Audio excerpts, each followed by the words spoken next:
El ninja real más peligroso de la historia de Japón probablemente nunca llevó un traje negro. Puede que ni siquiera fuera un hombre.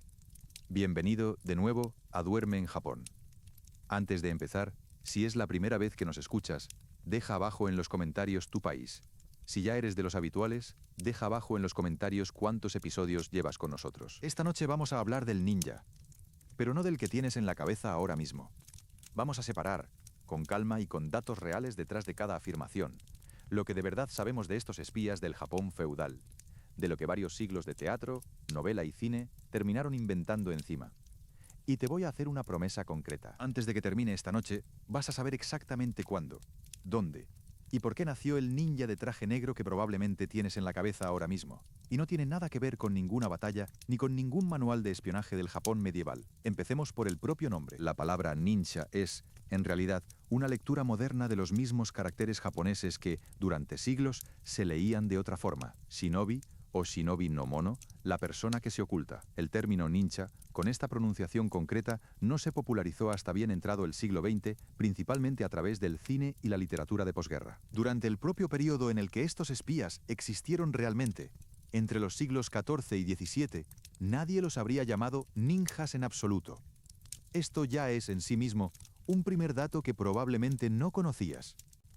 La palabra que usamos hoy para hablar de ellos es, en cierto modo, tan moderna como el propio traje negro, que vamos a desmontar dentro de un momento. Vamos a esa imagen concreta que todos tenemos en la cabeza. Un traje ajustado completamente negro, capucha, máscara cubriendo el rostro hasta los ojos. Es probablemente una de las imágenes más reconocibles de toda la cultura popular relacionada con Japón, comparable a la del propio samurái con armadura completa. Y sin embargo, la mayoría de los historiadores especializados en este periodo coinciden en algo incómodo.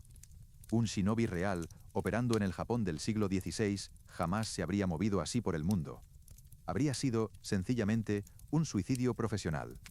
Piénsalo con la misma lógica con la que pensarías cualquier trabajo de infiltración real en cualquier época. Si tu objetivo es pasar desapercibido, cruzar un pueblo sin levantar sospechas, colarte en un castillo enemigo sin que nadie note tu presencia, ¿qué sentido tendría vestir de la forma más llamativa y menos común posible para la época? Un traje ajustado completamente negro, en un Japón donde la ropa cotidiana era de tonos tierra, azules apagados y estampados discretos, habría llamado la atención de cualquiera a kilómetros de distancia. Y hay, además, una razón puramente práctica por la que el negro resulta un color especialmente malo para el trabajo nocturno real. El propio Museo de Ningutsu de la región de Iga señala que el negro absoluto, bajo la luz de la luna, genera siluetas antinaturales y fácilmente detectables por el ojo humano, mientras que un azul marino oscuro, la tonalidad que sí parece haberse usado realmente para operaciones nocturnas, se funde mucho mejor con las propias sombras naturales de la noche. Los propios manuales históricos de espionaje que sí se conservan, de los que hablaremos con mucho más detalle dentro de un rato, describen, además de la vestimenta, 5 funciones muy concretas que definían el trabajo real de un shinobi, con sus propios términos técnicos específicos. Kancho, el espionaje propiamente dicho. Teisatsu, el reconocimiento del terreno o de las fuerzas enemigas. Kishu, el ataque por sorpresa. Konran, la disrupción y la siembra deliberada de confusión dentro de las filas contrarias. Y Katon, el uso controlado del fuego como herramienta de sabotaje. 5 categorías de trabajo perfectamente delimitadas, muy alejadas de la imagen popular del asesino silencioso, actuando en solitario por simple gusto de matar. Los propios manuales históricos de espionaje que sí se conservan, de los que hablaremos con mucho más detalle dentro de un rato, describen un método completamente distinto para pasar desapercibido. Se llamaba, en japonés, shichihode, los 7 disfraces. Cada uno de estos disfraces estaba pensado para un contexto muy concreto y venía acompañado de su propio conjunto de comportamientos, vocabulario y objetos que un agente debía dominar para resultar convincente. El disfraz de monje errante, Komuso, permitía moverse libremente entre provincias sin apenas ser cuestionado, protegido por el respeto generalizado hacia la orden religiosa, e incluso ocultando el rostro tras un característico sombrero de mimbre en forma de cesta invertida, sin que eso levantara ninguna sospecha, dado que era la vestimenta habitual de esa orden monástica concreta. El disfraz de mercader ambulante, con su propio surtido de mercancía y su propia rutina comercial memorizada al detalle, ofrecía una excusa perfecta para entrar y salir de pueblos y ciudades con total libertad de movimiento. El disfraz de actor o artista itinerante permitía acercarse incluso a la propia residencia de un señor feudal, si éste contrataba entretenimiento para alguna celebración. Y el disfraz de mendigo, quizás el más humilde de todos, resultaba paradójicamente uno de los más efectivos. Precisamente porque nadie prestaba la más mínima atención a alguien que la propia sociedad ya había decidido ignorar por completo. Un shinobi bien entrenado no se escondía en las sombras vestido de negro. Se convertía en cualquiera de estas 7 figuras, según lo exigiera cada misión concreta, y según algunos registros, en una mujer, cuando la situación lo requería, dado que las mujeres solían levantar mucha menos sospecha al moverse libremente por determinados espacios. Esta es la verdadera arma del espía real, no la invisibilidad física, sino la invisibilidad social. Ser exactamente el tipo de persona que nadie se molesta en mirar 2 veces. Si tuvieras que elegir uno de estos 7 disfraces para pasar desapercibido durante toda una noche, deja abajo en los comentarios cuál elegirías.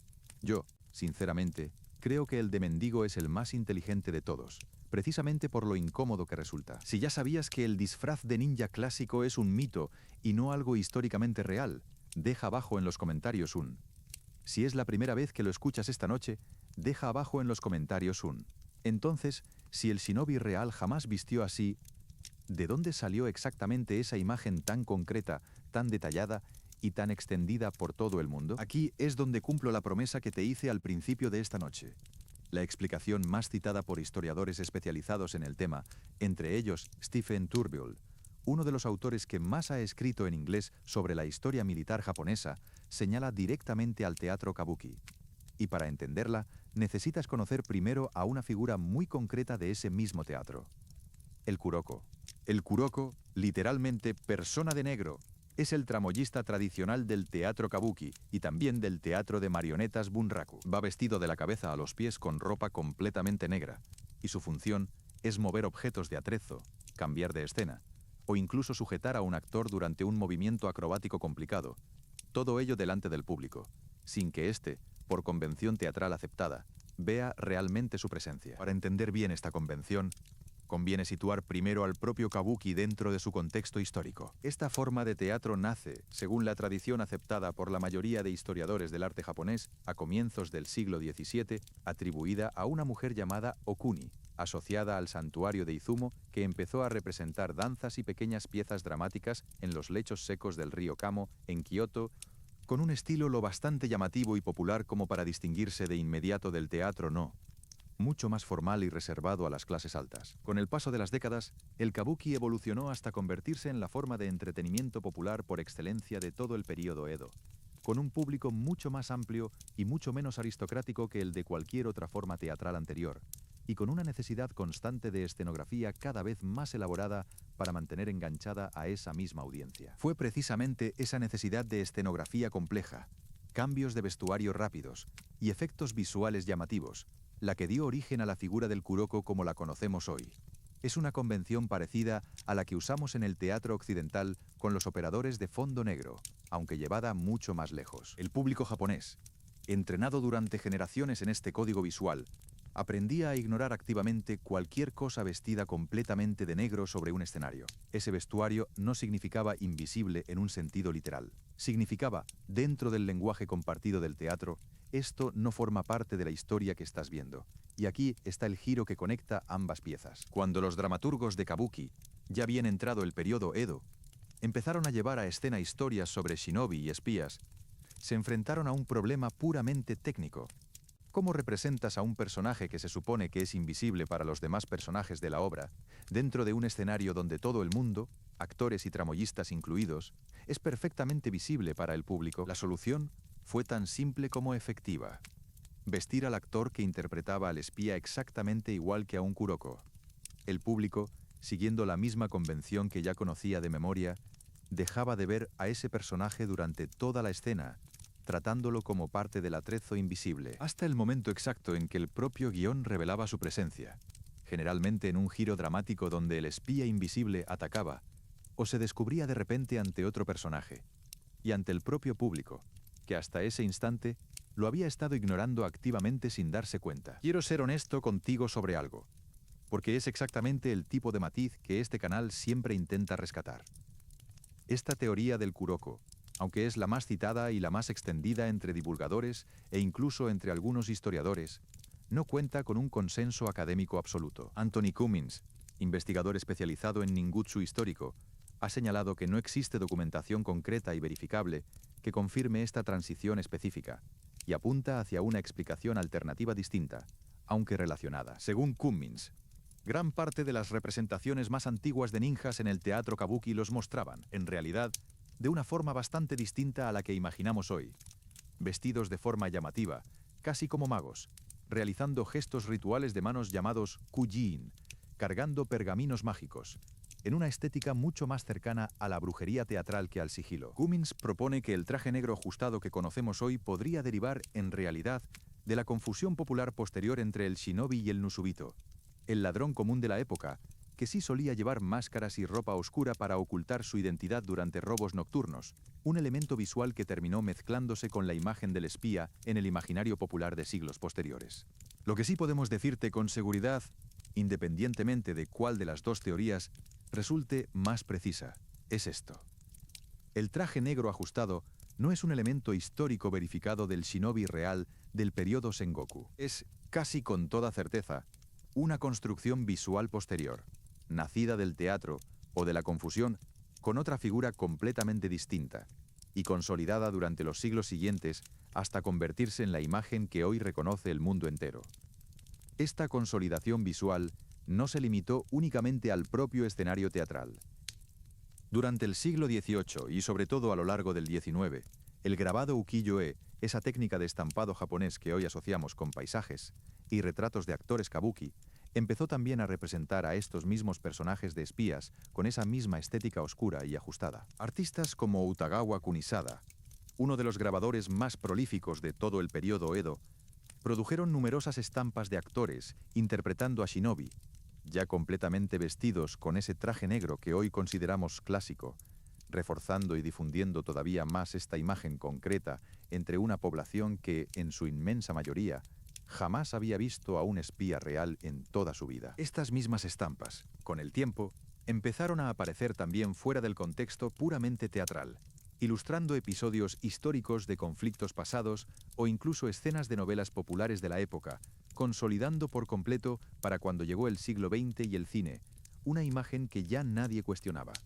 Este patrón, por cierto, ya lo hemos visto antes en este canal. Recordarás, si escuchaste nuestro episodio sobre los yurei, cómo la imagen sin pies del fantasma japonés se atribuye a un solo pintor del periodo Edo, Maruyama Okyo, que terminó definiendo la iconografía completa de una criatura durante siglos.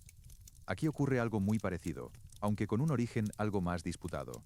Una convención visual, nacida dentro de un contexto artístico muy concreto, termina sustituyendo por completo a la realidad histórica en la memoria colectiva. Con esta primera pieza del mito ya desmontada, quiero que nos adentremos ahora en el terreno real, en la geografía concreta y en las familias concretas que dieron origen a estos espías de verdad. Porque el shinobi no nació de la nada, ni de ningún clan legendario envuelto en misterio sobrenatural. Nació de una región muy específica de Japón, con una estructura política y geográfica tan particular que hizo casi inevitable que algo como esto surgiera ahí, y en ningún otro sitio con la misma intensidad. Para situar correctamente todo lo que viene ahora, conviene recordar brevemente en qué consistía exactamente el periodo Sengoku, la época de los estados en guerra, que se extiende de forma más o menos consensuada entre mediados del siglo XV y comienzos del XVII. Fue un periodo de fragmentación política casi total en Japón, con el poder del propio shogunato Ashikaga reducido a poco más que un título simbólico, mientras cientos de señores feudales locales, los daimyo, luchaban entre sí por el control de territorio, recursos y prestigio, en un conflicto casi permanente que se prolongó durante más de siglo y medio. Es, precisamente, el mismo periodo turbulento en el que ya situamos, en nuestro episodio anterior sobre el Kojiki, el origen legendario de otras muchas tradiciones japonesas, aunque aquí, a diferencia de la mitología pura, estamos hablando de hechos con fecha, nombre y consecuencia perfectamente verificables. Un periodo de conflicto tan prolongado y tan descentralizado generaba, de forma casi inevitable, una demanda constante de información. Cualquier señor feudal necesitaba saber qué tropas movía su rival, qué alianzas se estaban fraguando en secreto y qué debilidades podía explotar antes de que fuera demasiado tarde. Fue precisamente esa necesidad, tan práctica y tan poco romántica como pueda sonar, la que dio origen real al oficio del espía profesional en Japón, mucho antes de que ninguna leyenda mística se le añadiera encima. Esa región se llama Iga. Hoy en día forma parte de la prefectura de Mie, en el centro de Japón, no muy lejos de Kioto y de Nara. Y su geografía, más que cualquier tradición mística, es la clave real para entender por qué esta zona concreta se convirtió en la cuna del espionaje japonés. Iga está rodeada de montañas por prácticamente todos sus flancos, con apenas unos pocos pasos estrechos que permiten el acceso desde el exterior. Durante el periodo Sengoku, la época de guerras civiles constantes entre distintos señores feudales que ya conocemos de otros momentos de la historia japonesa, esta geografía convirtió a Iga en un territorio extremadamente difícil de controlar desde fuera y relativamente fácil de defender desde dentro, incluso con un número reducido de hombres. Esta dificultad geográfica tuvo una consecuencia política muy concreta. Iga nunca llegó a estar bajo el control efectivo de un único señor feudal poderoso, del tipo que gobernaba la mayoría del resto de Japón durante esta misma época. En su lugar, la región desarrolló un sistema propio de autogobierno, conocido como Iga Sokoku Iki, una especie de confederación de pequeños terratenientes locales, los Hizamurai, campesinos que habían adquirido estatus de guerreros, gobernada por un consejo de ancianos formado por los representantes de las principales familias, que tomaba sus decisiones mediante votación, repartiendo el poder de forma deliberada para minimizar el riesgo de que cualquier individuo pudiera concentrar demasiada autoridad. El documento que regulaba esta convivencia, redactado alrededor de 1560 y conocido simplemente como Kaite, el Código de Normas, se conserva todavía hoy, dividido en 11 artículos concretos. El primero de ellos establece, literalmente, que el conjunto de las aldeas debía unirse como una sola entidad para resistir a cualquier ejército invasor procedente de otro dominio. Y el propio documento detalla también una alianza y un pacto de defensa mutua con la vecina región de Koga, confirmando por escrito la cooperación entre ambas zonas, de la que hablaremos enseguida. Es, en cierto modo, un sistema político sorprendentemente moderno para su época. Una especie de república feudal, sin ningún señor único al mando, sostenida por el acuerdo mutuo entre comunidades locales que preferían cooperar entre sí antes que someterse a la autoridad de cualquier clan externo. Existe, además, un testimonio externo especialmente valioso sobre cómo se entendía realmente la palabra que hoy traducimos como ninja, procedente de una fuente que nada tiene que ver con la propia tradición japonesa. En 1603, misioneros jesuitas publicaron en Nagasaki un diccionario de la lengua japonesa, el vocabulario da Lingoa de Iapam, y en él definieron el término shinobi, la transcripción portuguesa de shinobi, de una forma que resulta reveladora precisamente por su sobriedad. Un espía que, en tiempos de guerra, entra de noche o en secreto en un castillo, o se infiltra entre las filas enemigas para obtener información. Nada de trajes negros, nada de poderes sobrehumanos. Simplemente la definición, escrita por observadores extranjeros contemporáneos a los propios hechos, de lo que hoy llamaríamos, sencillamente, un espía militar. Dentro de esta confederación, 3 familias concretas llegaron a destacar por encima del resto, según describe el propio Bansen Shukai, el manual que conoceremos con mucho más detalle en un rato. Los Hattori, controlando la región occidental de Iga, los Momochi, al sur, y los Fushibayashi, al noreste. Cada una de estas familias, según los registros disponibles, mantenía su propia red de agentes, sus propias técnicas transmitidas de forma más o menos cerrada dentro del propio linaje familiar, y su propio prestigio dentro de la confederación más amplia. De estas 3 familias surgieron algunas de las figuras más citadas de toda la historia del shinobi: Momochi Sandayu, Fujibayashi Nagato no Kami. Y, sobre todos ellos, un nombre que probablemente ya conocías antes de esta noche, aunque quizás no supieras hasta qué punto su historia real está mezclada con la leyenda: Hattori Hanzo. El propio destino de Momochi Sandayu tras la caída de Iga sigue siendo, hoy en día, objeto de debate entre especialistas. Los registros disponibles se limitan a decir que, durante la destrucción de la región, murió o escapó y se ocultó sin que ningún documento posterior confirme con certeza cuál de las dos cosas ocurrió realmente. Algunos investigadores han llegado incluso a plantear una hipótesis todavía más intrigante: que Momochi Sandayu y Fushibayashi Nagato no Kami, presentados habitualmente como 2 figuras distintas, pudieran haber sido en realidad la misma persona, operando bajo 2 identidades diferentes según las circunstancias, una práctica de ocultación de la propia identidad que, de ser cierta, resultaría un ejemplo perfecto de la propia disciplina que estos agentes debían dominar en su vida cotidiana, mucho más allá de cualquier misión concreta. Se conserva, además, un precepto atribuido directamente a Momochi Sandayu que resume, mejor que cualquier análisis posterior, la mentalidad real que se esperaba de un shinobi profesional. El arte del shinobi no debe emplearse jamás para beneficio personal. Solo debe emplearse con una comprensión profunda de su propia esencia, por el propio país, por el propio señor o en circunstancias de peligro personal inevitable. Si el arte del shinobi se emplea deliberadamente para beneficio propio, advertía Sandayu, el arte transmitido por nuestros antepasados quedará, sin duda, derrotado. Es un código ético mucho más cercano al de cualquier otro oficio profesional, con normas deontológicas estrictas, que al del asesino sin escrúpulos que tanto ha explotado después la ficción popular. Antes de llegar a la gran guerra que definiría el destino de Iga, vale la pena conocer algunos de los registros más antiguos que existen sobre operaciones shinobi reales, documentadas mucho antes de que Oda Nobunaga pusiera sus ojos en la región. Se conservan, en distintos archivos monásticos, varios diarios y cartas que mencionan directamente estas actividades, escritos por quienes las presenciaron o las sufrieron en primera persona, no por cronistas posteriores reconstruyendo los hechos de memoria. El más antiguo de todos data de diciembre de 1541. El abad Eishun, de un templo llamado Tamonin, dejó constancia en su propio diario personal de un ataque nocturno contra el castillo de Kasagi, solicitado directamente por el shogunato Ashikaga y ejecutado por agentes de Iga. Otro registro, algo posterior, describe un asalto similar contra el castillo de Takada en 1556 y una carta fechada en septiembre de 1580, escrita por un sacerdote llamado Ichiboro. Describe un contraataque de la propia Confederación de Iga contra fuerzas aliadas de Nobunaga, apenas un año antes de la gran invasión que estaba por llegar. Estos documentos, modestos en extensión pero sólidos en su origen directo y contemporáneo a los hechos, son exactamente el tipo de fuente que cualquier historiador serio prefiere sobre una leyenda transmitida siglos después. Y todos ellos coinciden en el mismo patrón: incendios provocados, infiltración nocturna, ataques limitados y quirúrgicos contra objetivos muy concretos, no batallas campales al estilo samurái convencional.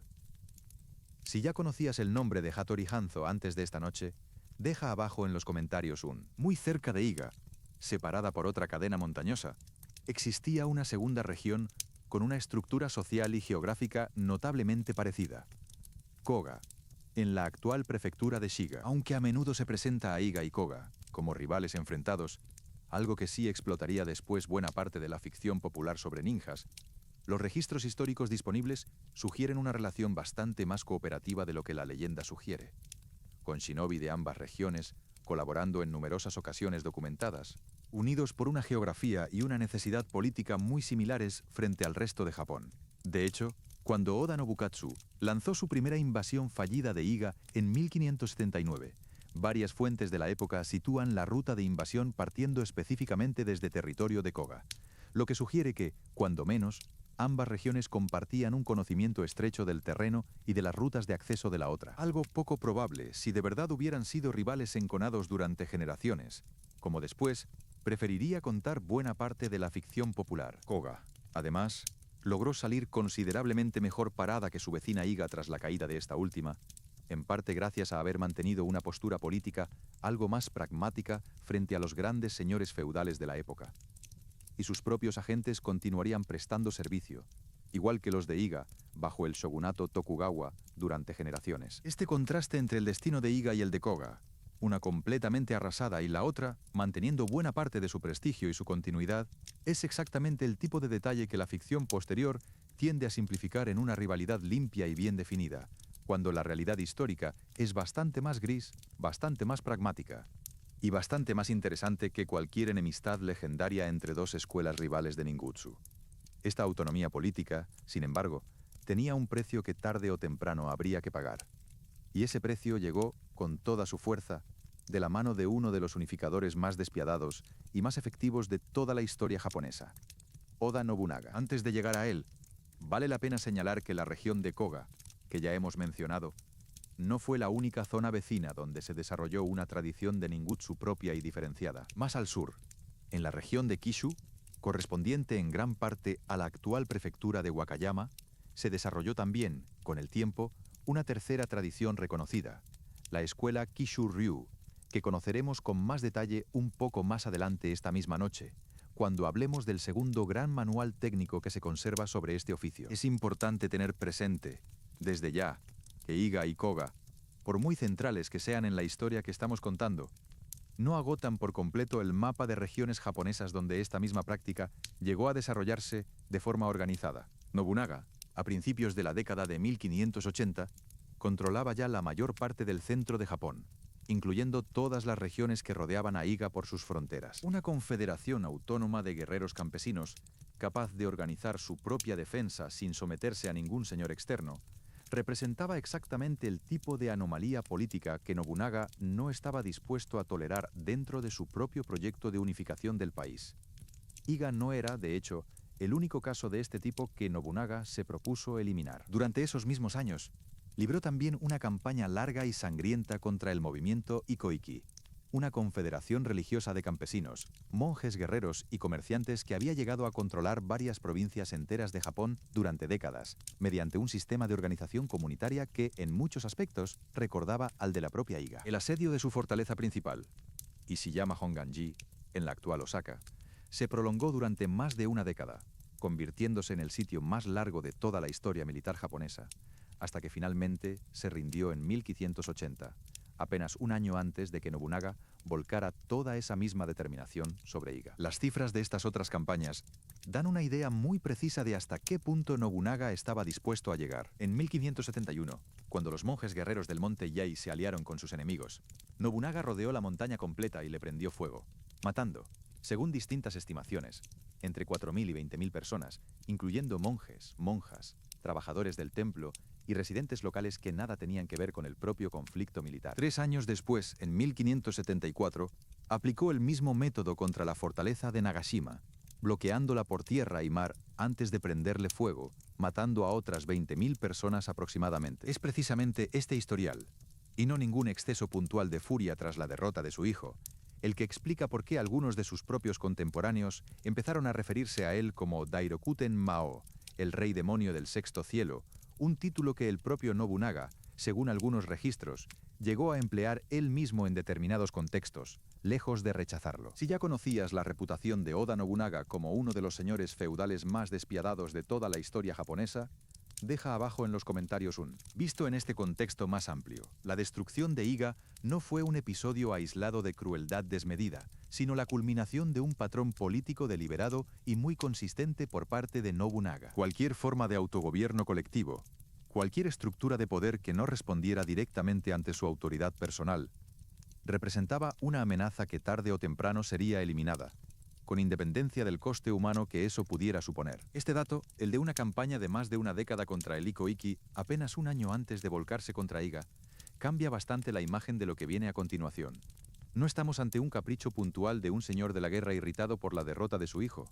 Estamos ante un patrón repetido, deliberado y aplicado con la misma frialdad cada vez que Nobunaga lo consideraba necesario. Apenas un año después de completar la destrucción de Iga, el propio Nobunaga moriría asesinado en el incidente de On-no-ji, traicionado por uno de sus propios generales, Akechi Mitsuhide, sin haber completado nunca la unificación total de Japón que llevaba décadas persiguiendo. Sería su sucesor, Toyotomi Hideyoshi, quien completaría ese mismo proyecto pocos años después. Y finalmente, Tokugawa Ieyasu, quien lo institucionalizaría de forma definitiva bajo su propio shogunato. Nobunaga, sin embargo, sigue siendo recordado hoy, incluso entre los historiadores modernos que discuten su legado con matices considerables, como el primero de los 3 grandes unificadores de Japón, precisamente por haber roto, con esa misma brutalidad sistemática que acabamos de describir, la resistencia de todas aquellas estructuras de poder descentralizado, religiosas o políticas, que durante generaciones habían hecho imposible cualquier unificación real del país.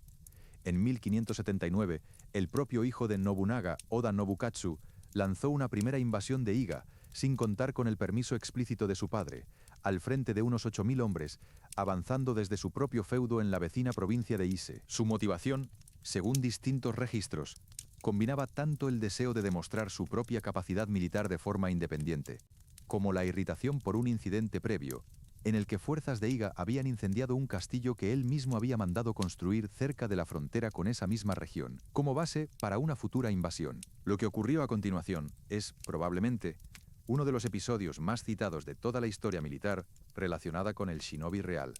Y por una vez, perfectamente documentado en registros de la época que se conservan hasta hoy. Los guerreros de Iga, conociendo su propio terreno montañoso mucho mejor que cualquier ejército invasor, y empleando tácticas de guerrilla, emboscadas nocturnas y un profundo conocimiento del paso estrecho por el que debía avanzar el enemigo, derrotaron de forma humillante a las fuerzas de Nobukatsu, matando incluso a uno de sus generales más destacados en el proceso. El propio historiador Stephen Turnbull ha descrito esta derrota concreta como uno de los mayores triunfos de la guerra, no convencional sobre las tácticas samuráis tradicionales de toda la historia japonesa, un análisis que, viniendo de un especialista centrado principalmente en la historia militar más convencional del país, resulta especialmente significativo. Esta es, probablemente, el mejor ejemplo documentado que existe de lo que el shinobi real sabía hacer de verdad, y que no tiene absolutamente nada que ver con superpoderes ni con técnicas mágicas.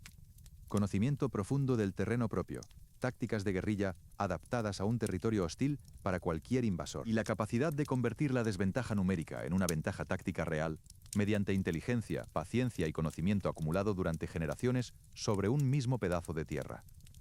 Y aquí conviene hacer una pausa para señalar algo importante sobre el propio mito del ninja invencible que tanto ha explotado después la ficción popular. Esta victoria de 1579, real y bien documentada, es precisamente el tipo de éxito concreto y limitado que, con el tiempo, terminó generalizándose hasta convertirse en la idea de que el shinobi era, poco menos, un guerrero sobrehumano capaz de vencer a cualquier ejército convencional. La realidad es bastante más modesta y por eso mismo, bastante más interesante. Los defensores de Iga ganaron aquella batalla concreta gracias a factores muy específicos y muy replicables por cualquier fuerza defensiva bien organizada en terreno propio. No gracias a ningún poder especial inherente al propio shinobi como figura mística. La prueba definitiva de esto, de hecho, está a punto de llegar, porque cuando Nobunaga regresó 2 años después con una fuerza lo bastante grande como para anular por completo esa ventaja del terreno, ni la mejor guerrilla del mundo pudo evitar la masacre que estaba a punto de ocurrir. Nobunaga, al conocer la humillante derrota de su hijo, reaccionó con una furia que los propios registros de la época describen con bastante detalle, llegando a amenazar con desheredarlo por su torpeza. Pero esa furia, lejos de disuadirlo, sentó las bases para una represalia que, 2 años después, iba a ser una de las más brutales y desproporcionadas de toda la historia del período Sengoku. En septiembre de 1581, Nobunaga decidió terminar personalmente lo que su hijo no había sabido completar. Esta vez, sin embargo, no hubo ningún margen para la improvisación. Reunió un ejército que, según las distintas fuentes disponibles, oscilaba entre los 40.000 y los 60.000 hombres, avanzando sobre Iga desde 6 direcciones distintas de forma completamente simultánea, para no dejar ninguna vía de escape ni ninguna posibilidad real de repetir la táctica de guerrilla que había funcionado 2 años antes. El propio reparto de esta fuerza invasora, tal y como se conserva en los registros de la época, da una idea muy precisa de la magnitud del ataque. 12.000 hombres, bajo el mando de Niwa Nagahide y Takigawa Kazumasu, entraron por el paso de Tsuge, al noreste. 10.000 hombres, comandados por el propio Oda Nobukatsu, junto a Tsuda Nobusumi, avanzaron desde Ise, cruzando el paso de Aoyama, al sureste. Y otros 7.000, bajo Gamo Ujisato y Wakisaka Yasuharu, entraron desde Tamataki, por el norte. El resto de las columnas completaba el cerco desde las direcciones restantes, cerrando por completo cualquier posibilidad de huida hacia el exterior de la región. Frente a esta fuerza colosal, Iga, según los cálculos más citados, apenas podía reunir entre 4.000 y 10.000 defensores, repartidos además por toda la región y no concentrados en un único punto. La desproporción, esta vez, era simplemente insalvable. El resultado fue una masacre casi absoluta.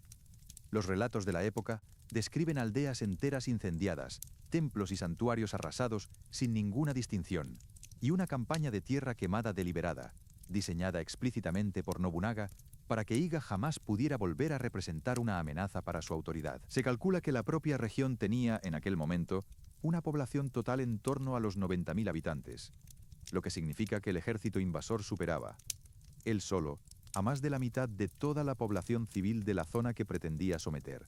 Los defensores supervivientes se replegaron hacia 2 puntos concretos de resistencia final. El castillo de Iyama, en el norte de la región, se convirtió en el punto de encuentro de las fuerzas del norte de Iga, mientras que el castillo de Kashiwara, más al sur, en el distrito de Nabari, reunió a los defensores meridionales para su último combate. Ninguno de los dos pudo resistir demasiado tiempo frente a una fuerza tan abrumadoramente superior. La rendición de las fuerzas atrincheradas en Kashiwara, el 8 de octubre de 1581, marcó el final oficial de cualquier resistencia organizada dentro de la región. En apenas una semana de combates, la resistencia organizada de Iga quedó completamente destruida. Fue el final definitivo de aquella pequeña república feudal autónoma que había conseguido sostenerse, contra todo pronóstico, durante generaciones enteras. Todo lo que acabamos de contarte sobre esta campaña no procede de leyendas transmitidas siglos después, sino de dos crónicas contemporáneas a los propios hechos. El Iranki, un registro específico centrado en narrar el conflicto, y el Nobunaga Koki, la crónica general de las campañas militares del propio Nobunaga, redactada por Ota Yuichi, un vasallo que sirvió directamente bajo sus órdenes y que documentó buena parte de su carrera militar con un nivel de detalle inusual para la época. Es precisamente gracias a este tipo de registro casi administrativo, más que a ninguna tradición oral posterior, por lo que hoy podemos reconstruir esta campaña concreta con tanta precisión. Aquí, sin embargo, la historia da un giro que probablemente no esperabas, y que conecta directamente con el resto de este episodio. La destrucción de Iga como entidad política independiente no significó, ni mucho menos, el final del shinobi como oficio. Al año siguiente, en 1572, Nobunaga fue asesinado en el incidente de Onnoji, uno de los sucesos más famosos de toda la historia japonesa.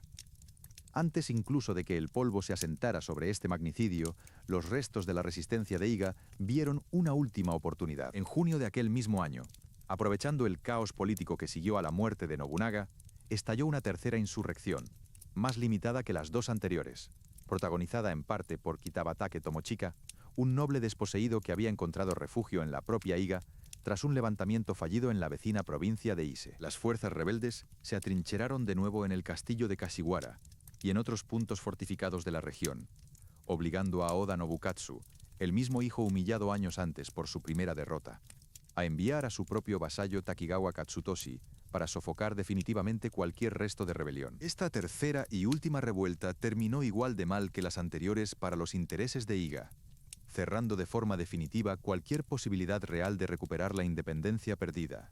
Buena parte de los propios supervivientes de Iga y de Koga encontraron, casi de inmediato tras estos sucesos, un nuevo patrón dispuesto a emplear sus habilidades. Tokugawa Ieyasu, el mismo hombre que pocas décadas después terminaría unificando Japón bajo su propio shogunato, el que gobernaría el país durante los siguientes 2 siglos y medio. Existe, de hecho, una leyenda muy extendida sobre este mismo momento histórico, protagonizada precisamente por Hattori Hanzo, que vale la pena contarte, aunque con el mismo cuidado que hemos aplicado a todo lo demás esta noche. Según los registros más citados del propio periodo Edo, tras el asesinato de Nobunaga, Tokugawa Ieyasu se encontraba en una posición extremadamente vulnerable, lejos de sus propios territorios y rodeado de fuerzas potencialmente hostiles, con el propio asesino de Nobunaga, Akechi Mitsuhide, buscando consolidar rápidamente su propio poder antes de que cualquier rival pudiera reaccionar. La leyenda cuenta que Hattori Hanzo, actuando como intermediario de confianza gracias a sus propios vínculos familiares con la región de Iga,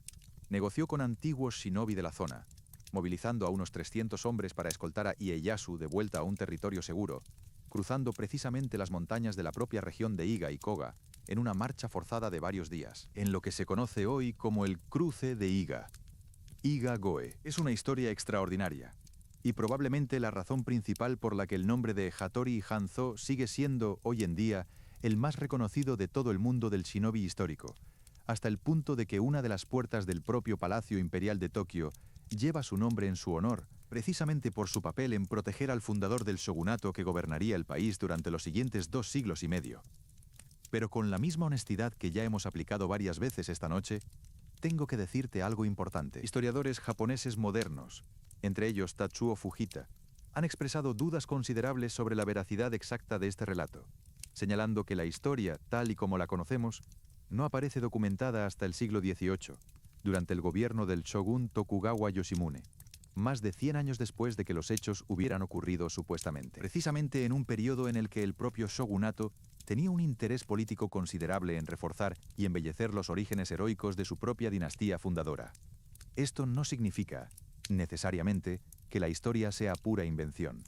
Significa, más bien, Lo mismo que hemos visto repetirse una y otra vez en este canal, que la distancia entre el suceso histórico real y el relato que terminamos conociendo, filtrado por generaciones de transmisión, dramatización teatral y necesidad política de glorificar a determinadas familias durante el propio periodo Tokugawa, es, casi siempre, mucho mayor de lo que la propia leyenda sugiere. Lo que sí es completamente verificable es esto. Iga y Koga, tras la destrucción de su independencia política, sí terminaron efectivamente al servicio del shogunato Tokugawa, y sus descendientes continuaron ejerciendo funciones de espionaje, vigilancia y seguridad durante buena parte del periodo de paz que siguió, un periodo en el que, precisamente por la ausencia casi total de guerra activa, el propio oficio del shinobi empezó a transformarse, de necesidad militar constante, en algo mucho más cercano a un cuerpo especializado de guardias e informantes al servicio directo del poder central. Y fue precisamente durante ese periodo de paz relativa, con el shinobi transformándose poco a poco en una profesión más administrativa que guerrera, cuando alguien decidió por primera vez poner por escrito de forma sistemática todo el conocimiento acumulado durante generaciones por estas mismas familias. Ese texto se llama Bansen Shukai, compilado en 1676 por Fujibayashi Yasutake, un miembro de la propia familia Fujibayashi que ya conocemos, y que dedicó buena parte de su vida a reunir, ordenar y poner por escrito, en 12 volúmenes divididos en 22 capítulos distintos, absolutamente todo lo que la tradición de Iga y Koga había desarrollado a lo largo de generaciones enteras de práctica real. Es difícil exagerar la importancia de este documento para cualquiera que quiera entender de verdad qué era el shinobi, más allá de cualquier mito posterior. No es una novela de aventuras ni una colección de leyendas heroicas. Es, en esencia, un manual técnico escrito por y para profesionales del espionaje, cubriendo desde técnicas de infiltración física hasta la fabricación de herramientas concretas, pasando por sistemas completos de códigos secretos, métodos de predicción meteorológica basados en observación budista y protocolos detallados de planificación de misiones. Nada de magia, nada de superpoderes. Simplemente, el conocimiento acumulado de generaciones de profesionales que se jugaban literalmente la vida cada vez que salían a cumplir un encargo, puesto por escrito con el mismo rigor práctico con el que cualquier otro oficio especializado de la época documentaba sus propios secretos de trabajo. Y es precisamente ese documento, junto a otro manual algo más tardío conocido como Shoninki, el que va a llevarnos, en la siguiente parte de esta noche, a descubrir con un detalle sorprendente qué sabían hacer realmente estos espías, y hasta qué punto sus técnicas reales resultan mucho más fascinantes y mucho menos mágicas que cualquier cosa que el cine haya inventado después sobre ellos. Dejamos la última parte de esta noche con una promesa. Ibas a descubrir qué sabían hacer realmente los shinobi, más allá de cualquier superpoder inventado por el cine. Y la respuesta, contenida en un solo documento de 1676, es todavía más fascinante que cualquier ficción posterior, porque ese documento fue redescubierto, de forma completamente inesperada, hace apenas 3 años. El Bansen Shukai, 10.000 ríos que fluyen hasta formar un océano.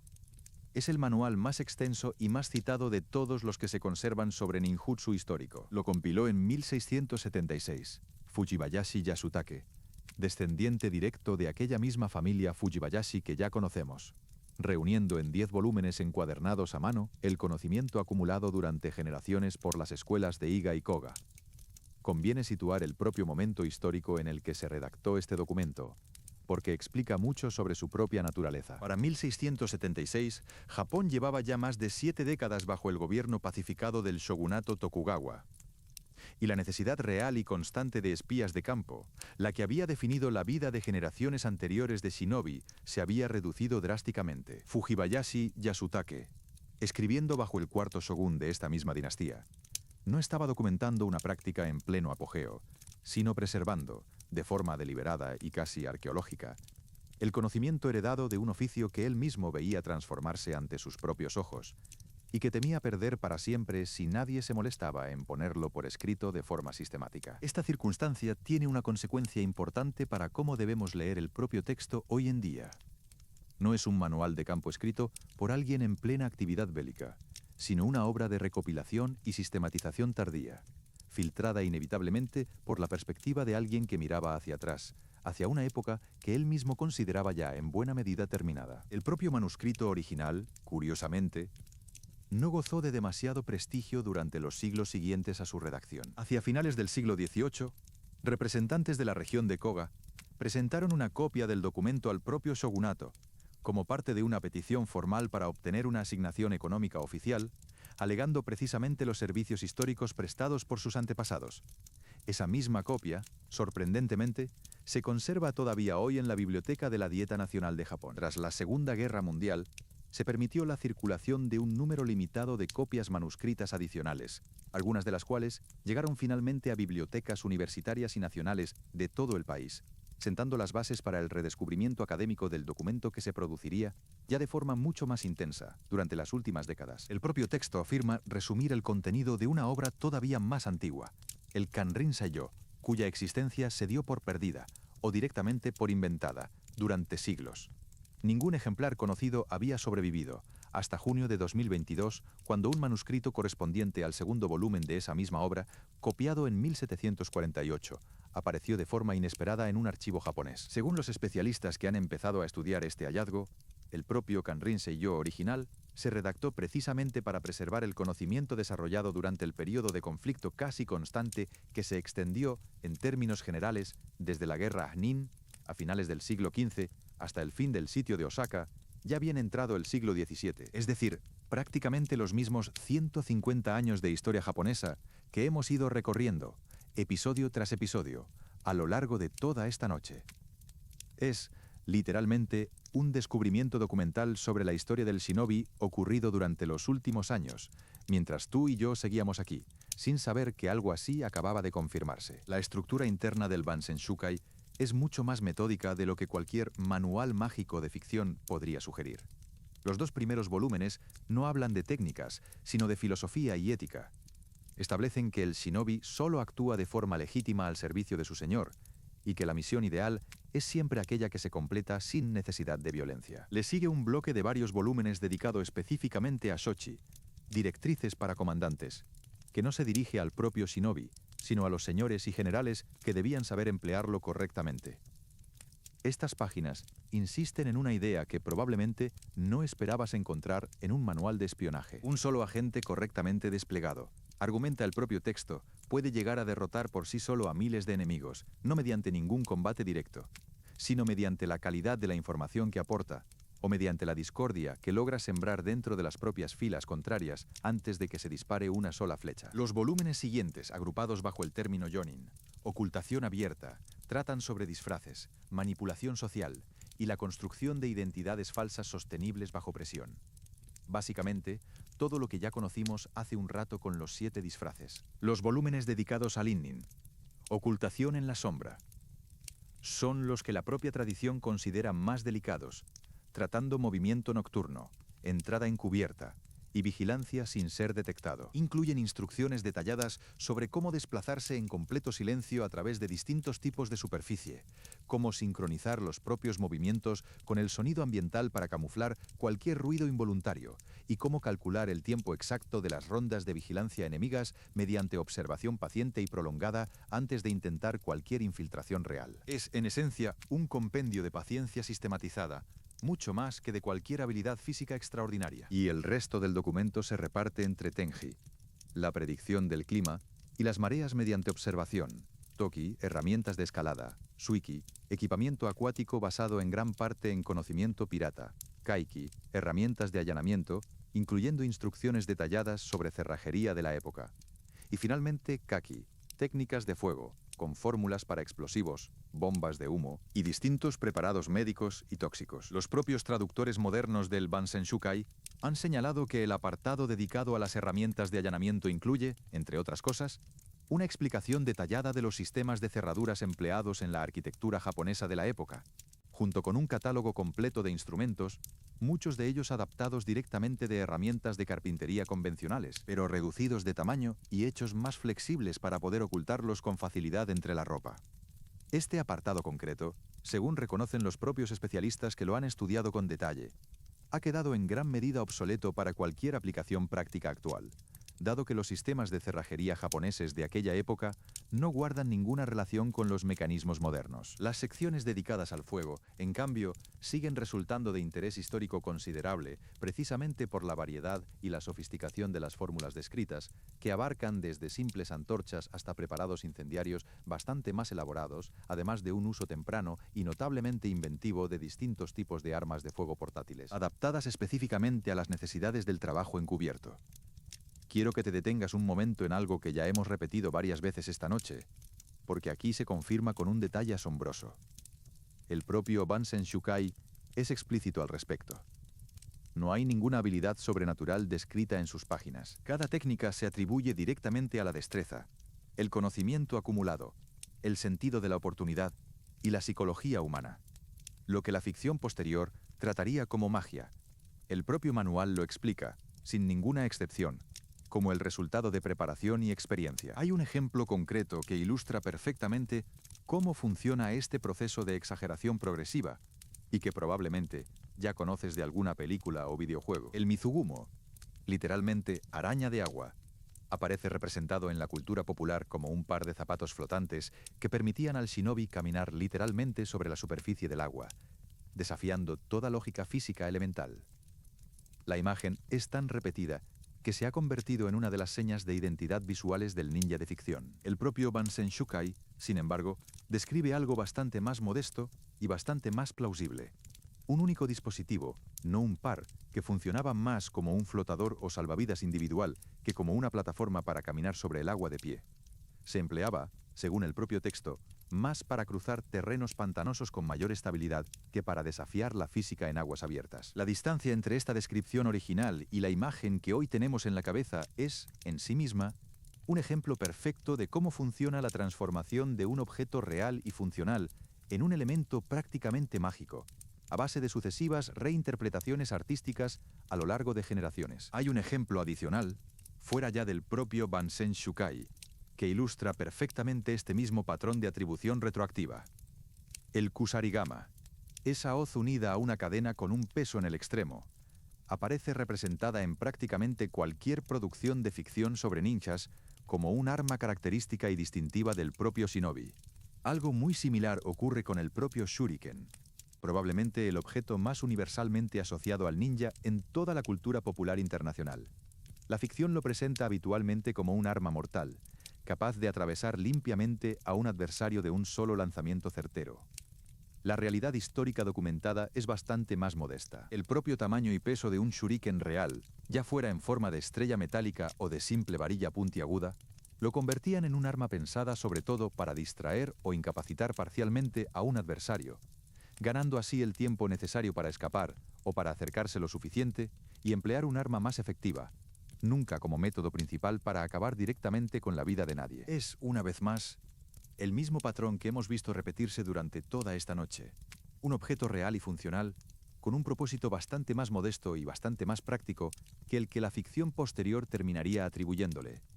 Sin embargo, ninguna de las fuentes históricas más tempranas que mencionan esta arma la asocian específicamente con el espionaje o la infiltración. Se trataba, más bien, de un arma empleada de forma mucho más amplia dentro de distintas escuelas de artes marciales japonesas, incluyendo algunas asociadas tradicionalmente más a mujeres guerreras que al propio shinobi. La primera vez que aparece documentada la afirmación explícita de que el kusarigama era un arma ninja específica y distintiva es ya en los años 60 del siglo XX, en textos pioneros sobre la historia moderna del ninjutsu, entre ellos algunos del propio Masaaki Hatsumi, la misma figura que volveremos a encontrar más adelante esta noche, reclamando también el título de último gran maestro vivo.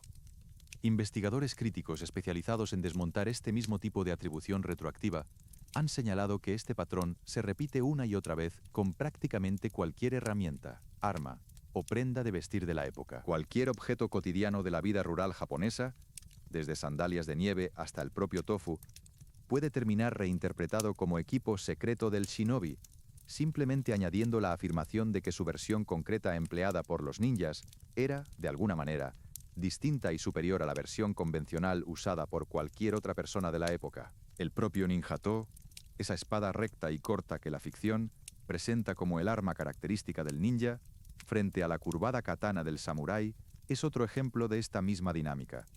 Su autenticidad histórica como diseño distintivo y exclusivo del shinobi sigue siendo objeto de debate considerable entre los propios historiadores especializados en armamento japonés de la época. Si de verdad quieres una muestra real de hasta qué punto el engaño psicológico, y no la fuerza física, definía el verdadero trabajo del shinobi, el propio Bansen Shukai describe una técnica conocida como el arte de las luciérnagas, que resulta muchísimo más fría y más calculadora que cualquier combate cuerpo a cuerpo de ficción. El procedimiento consistía en localizar a un agente dispuesto a morir por la misión, generalmente alguien inteligente pero pobre, con varios hijos que alimentar, y coserle en el cuello de su ropa una carta falsificada. Ese mismo agente se dejaba capturar deliberadamente por el bando enemigo, y soportaba el interrogatorio y la tortura sin ceder ni una sola palabra, hasta ganarse, precisamente por su resistencia, la credibilidad de sus captores como prisionero genuinamente leal a su propio bando. Solo entonces revelaba la carta falsificada, que describía un supuesto plan de comunicación secreta entre su señor y un general de alto rango del bando enemigo. Esa única carta, cuidadosamente diseñada para parecer una prueba irrefutable de traición, bastaba a menudo para que el propio bando enemigo ejecutara a uno de sus generales más leales, o como mínimo sembrara una discordia interna que debilitaba a todo el mando enemigo desde dentro, sin que hiciera falta un solo enfrentamiento militar directo. Es difícil imaginar una demostración más clara de la propia filosofía que hemos repetido varias veces esta noche. El objetivo nunca fue el combate. Fue la información, la manipulación psicológica y la capacidad de doblegar a un enemigo entero sin necesidad de que ni un solo samurái desenvainara jamás su espada. El propio grado de secretismo que rodeaba a un documento como este queda reflejado en los propios juramentos que se conservan, firmados por quienes accedían a sus secciones más sensibles. Existen documentos históricos que confirman que ni siquiera los familiares directos de determinados practicantes tenían permitido acceder a ciertas partes del texto, reservadas exclusivamente para quienes habían jurado guardar el más estricto de los secretos. Solo las secciones dedicadas a la filosofía y a los principios generales podían mostrarse, en determinadas circunstancias, a superiores externos a la propia familia. Las secciones técnicas, el auténtico corazón del oficio, quedaban terminantemente prohibidas para cualquiera ajeno al linaje directo. Documentos posteriores, de hecho, acusan a algunos descendientes de la propia familia Fujibayashi de haber aceptado dinero a cambio de enseñar estos mismos secretos a personas ajenas al linaje, empleando el propio Bansen Shukai como material didáctico, una acusación que, cierta o no, ayuda a explicar cómo terminó filtrándose el contenido del texto hacia Koga y desde ahí, finalmente, hasta el propio shogunato en Edo. La arqueología, eso sí ha aportado alguna evidencia física real relacionada con otro tipo de herramienta distinta. En 1960, durante una excavación en las ruinas del castillo de Hachioji, se recuperaron 4 bolas de arcilla sin esmaltar, de apenas 1 a 3 centímetros de diámetro, con 4 proyecciones puntiagudas dispuestas en lados opuestos. Aunque las puntas no estaban tan afiladas como las de los makibishi metálicos, que la tradición asocia al ninjutsu, herramientas de forma similar a un abrojo pensadas para esparcirse por el suelo y herir los pies descalzos o poco protegidos de cualquier perseguidor. La forma y disposición de estas puntas de arcilla sugiere con bastante claridad un propósito equivalente. Es, hasta donde alcanza mi conocimiento verificado, uno de los pocos hallazgos arqueológicos directos que conecta un objeto físico real, desenterrado del suelo, con el tipo de herramienta de disuasión y escape que los propios manuales técnicos describen. Existe, además, un segundo manual, algo posterior y bastante menos extenso, que conviene conocer. El Shoninki, redactado en 1681 por Natori Masazumi, de la escuela Kichu-ryu, una tradición de ninjutsu desarrollada específicamente en la región de Kichu, en el sur de Japón, distinta de las tradiciones principales de Iga y Koga que hemos ido conociendo durante toda esta noche, aunque compartiendo con ellas buena parte de sus principios fundamentales. Natori era samurái de la rama Ki del propio clan Tokugawa, la casa directamente emparentada con el shogun, y su propio padre había servido ya bajo Tokugawa Yorinobu, como responsable de operaciones militares encubiertas, un puesto que el hijo terminaría heredando y ampliando de forma considerable a lo largo de su carrera. Durante años, buena parte de los detalles concretos sobre su propia vida permanecieron envueltos en incertidumbre, hasta que, en 2012, se descubrió su lápida original en el templo Eiunji, en la ciudad de Wakayama,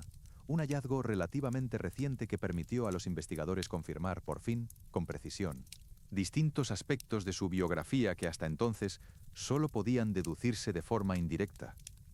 Uno de los conceptos más reveladores de todo el Shoninki es el llamado Tensho no Ma, un principio que resume, mejor que cualquier otra cosa que hayamos contado esta noche, la verdadera prioridad de cualquier shinobi profesional. El objetivo último de su trabajo, según este mismo principio, nunca fue derrotar al enemigo. Fue regresar con vida, llevando consigo la información que se le había encomendado recopilar. Es una inversión completa de la lógica que domina la ficción popular sobre este tema, donde el combate y la eliminación del adversario suelen presentarse como el objetivo central de cualquier misión. Para el shinobi real, el combate era, en el mejor de los casos, un fracaso a medias. La prueba de que algo, en algún punto de la misión, había salido mal. Aunque menos exhaustivo que el Bansenshukai, el Shoninki se considera el más refinado en su tratamiento filosófico del oficio, dedicando una atención particular a la psicología de la ocultación y del engaño, más allá de la simple descripción técnica de herramientas y procedimientos. Y ofrece, entre otras cosas, una lista muy concreta del equipamiento esencial que cualquier shinobi debía llevar consigo.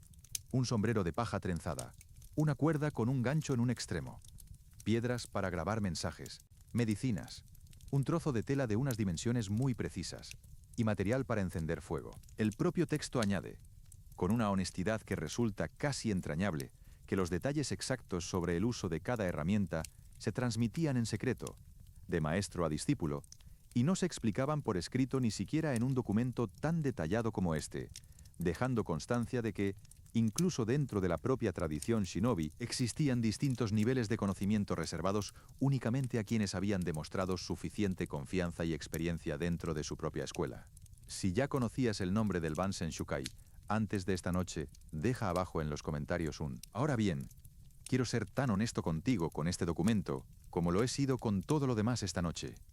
Y aquí llega un matiz importante, porque no todos los especialistas coinciden en el valor histórico real del Bansenshukai. El propio texto abre su primer volumen afirmando que el ninjutsu se practicaba ya desde el reinado del emperador Fuxi, una figura mitológica china asociada al origen mismo de la civilización humana según la tradición de ese país. Y menciona también, entre sus ejemplos históricos, la supuesta hazaña del estratega Kusunoki Masashige, que habría dividido a 48 shinobi en 3 grupos permanentes destinados a vigilar Kioto de forma constante. Investigadores críticos, entre ellos algunos vinculados al propio Anthony Cummins, que tradujo el texto al inglés, han señalado que no existe ningún respaldo verificable para esta última afirmación en las crónicas militares completas que sí se conservan sobre esa misma época, lo que sugiere que el Bansenshukai, además de recopilar conocimiento técnico genuino, también incorporó elementos de exageración propagandística, destinados a engrandecer el prestigio de las propias familias que lo compilaron. Existe, de hecho, un contraejemplo bastante concreto que ilustra bien este problema. El propio Bansenshukai atribuye a un tal Dodo Oki no Kami Kuranosuke, al servicio del clan Azai, distintas hazañas relacionadas con el uso de agentes shinobi durante campañas militares de mediados del siglo XVI. Sin embargo, la crónica militar completa de ese mismo clan, el Azai Sandaiki, que documenta con detalle la totalidad de sus operaciones militares de la época, no contiene ninguna mención a shinobi en relación con esos mismos episodios concretos. Es exactamente el tipo de discrepancia que cualquier investigador serio debe señalar con honestidad, en lugar de ignorarla simplemente porque procede de la fuente más citada sobre el tema. Esto no significa que el documento carezca de valor. Significa, más bien, algo que ya hemos aprendido a aplicar durante toda esta noche. Incluso la fuente más citada sobre un tema determinado puede mezclar información técnica sólida con exageración retórica. Y la tarea de cualquier investigación seria consiste, precisamente, en aprender a distinguir ambas cosas. Y este mismo matiz nos lleva directamente a uno de los puntos más debatidos de todo el propio Bansenshukai. Uno que probablemente esperabas desde que empezamos a hablar de espionaje esta noche. La existencia, o no, de la kunoichi. Si ya conocías la palabra kunoichi antes de esta noche, deja abajo en los comentarios un. La creencia popular sostiene que kunoichi designaba a la ninja femenina, la contrapartida directa del shinobi masculino, entrenada en técnicas propias y con un papel diferenciado dentro de la tradición. Es una de las ideas más extendidas sobre este tema en toda la cultura popular contemporánea, presente en incontables novelas, series y videojuegos, generalmente representada con una estética de combatiente ágil, seductora y letal, muy alejada de cualquier tarea puramente administrativa o de recopilación de información. Y sin embargo, historiadores de la Universidad de Mie entre ellos Yuji Yamada y Katsuya Yoshimaru, han concluido, tras revisar a fondo los registros disponibles, que no existe ningún documento histórico que confirme la existencia de mujeres realizando labores de reconocimiento y sabotaje de la misma manera sistemática que sus contrapartes masculinas. Ningún diario de campaña, ninguna crónica militar, ninguna carta de la época menciona jamás a una mujer desempeñando un papel equivalente al de Momochi Sandayu o Hattori Hanzo, ni siquiera de forma anecdótica. El propio origen de la palabra resulta revelador. Kunoichi no es, en su forma original, ningún término técnico de espionaje. Es, sencillamente, una forma de referirse a mujer, derivada de los 3 trazos que componen el propio carácter japonés para ese concepto, escritos por separado como si fueran 3 caracteres silábicos distintos, kuno e ichi. Durante el periodo Edo, se empleaba esta palabra como una especie de argot o cifra, sin ninguna connotación de espionaje asociada, y de hecho, según algunos registros, llegó a usarse en 1680 simplemente para referirse, de forma indirecta y algo poética, a una poetisa concreta de la corte imperial, Sei Shonagon, sin ninguna relación con el mundo del shinobi. La asociación moderna entre kunoichi y ninja femenina tiene, de hecho, una fecha de nacimiento bastante concreta y bastante reciente. El novelista Futaro Yamada, en su serie Ninpocho, publicada a partir de 1964, popularizó este significado hasta convertirlo en el que hoy da por hecho prácticamente todo el mundo, tanto dentro como fuera de Japón. Ahora bien, esto no cierra la cuestión del todo, porque el propio Bansen Shukai sí contiene un pasaje concreto que algunos investigadores citan como posible evidencia parcial. En su 8º volumen aparece una técnica llamada Kunoichi no Jutsu, que describe el empleo de una mujer para tareas de infiltración y recopilación de información, en situaciones donde a un hombre le habría resultado mucho más difícil pasar desapercibido. El texto describe, por ejemplo, una técnica muy concreta en la que una mujer, empleando un baúl de madera con doble fondo, conseguía introducir a una persona dentro de una vivienda, simplemente diciéndole a la esposa de la casa que estaba recogiendo el propio mueble. El investigador Seiko Fujita ha interpretado este pasaje como evidencia genuina de la existencia de agentes femeninas dentro de la tradición shinobi. Pero otros especialistas, entre ellos el propio Yoshimaru y Yamada, que ya mencionamos, insisten en que la propia frase original, en japonés clásico, se traduce con más precisión como una técnica mediante el uso de una mujer.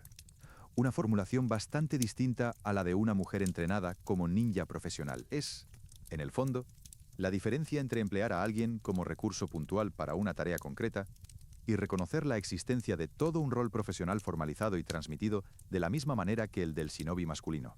Lo que sí está perfectamente documentado, y que conviene distinguir con claridad de todo lo anterior, es la existencia de las Onnamusha, las guerreras, mujeres de clase samurái, que sí combatieron de forma verificable en batallas y asedios a lo largo de la historia japonesa, defendiendo directamente castillos y propiedades familiares cuando la situación lo exigía, generalmente entrenadas en el manejo de la naginata, una especie de alabarda con una hoja curva en un extremo, un arma que, por su propio alcance, permitía compensar parcialmente la diferencia de fuerza física frente a un adversario armado con espada. Existen registros de mujeres samurái defendiendo castillos durante asedios reales a lo largo de distintos periodos de la historia japonesa, luchando codo con codo junto a los defensores masculinos cuando la propia supervivencia de su familia o de su feudo estaba en juego, sin ningún tipo de ocultación ni disfraz, combatiendo abiertamente y siendo reconocidas como tales por sus propios contemporáneos. Es una categoría histórica real y bien documentada, pero completamente distinta de la kunoichi tal y como la entiende hoy la cultura popular. Una eran guerreras abiertas, reconocidas como tales, cuyo valor se consignaba en las mismas crónicas militares que registraban las hazañas de cualquier samurái varón. La otra, si es que existió con la formalización que hoy le atribuimos, habría operado precisamente en el terreno de lo oculto, de lo no reconocido, de lo que ningún registro oficial se molestaba en documentar con el mismo detalle que dedicaba a una batalla convencional. Y es, precisamente, esa misma naturaleza oculta la que hace tan difícil, siglos después, separar con total seguridad lo que realmente ocurrió de lo que después decidimos que debió haber ocurrido.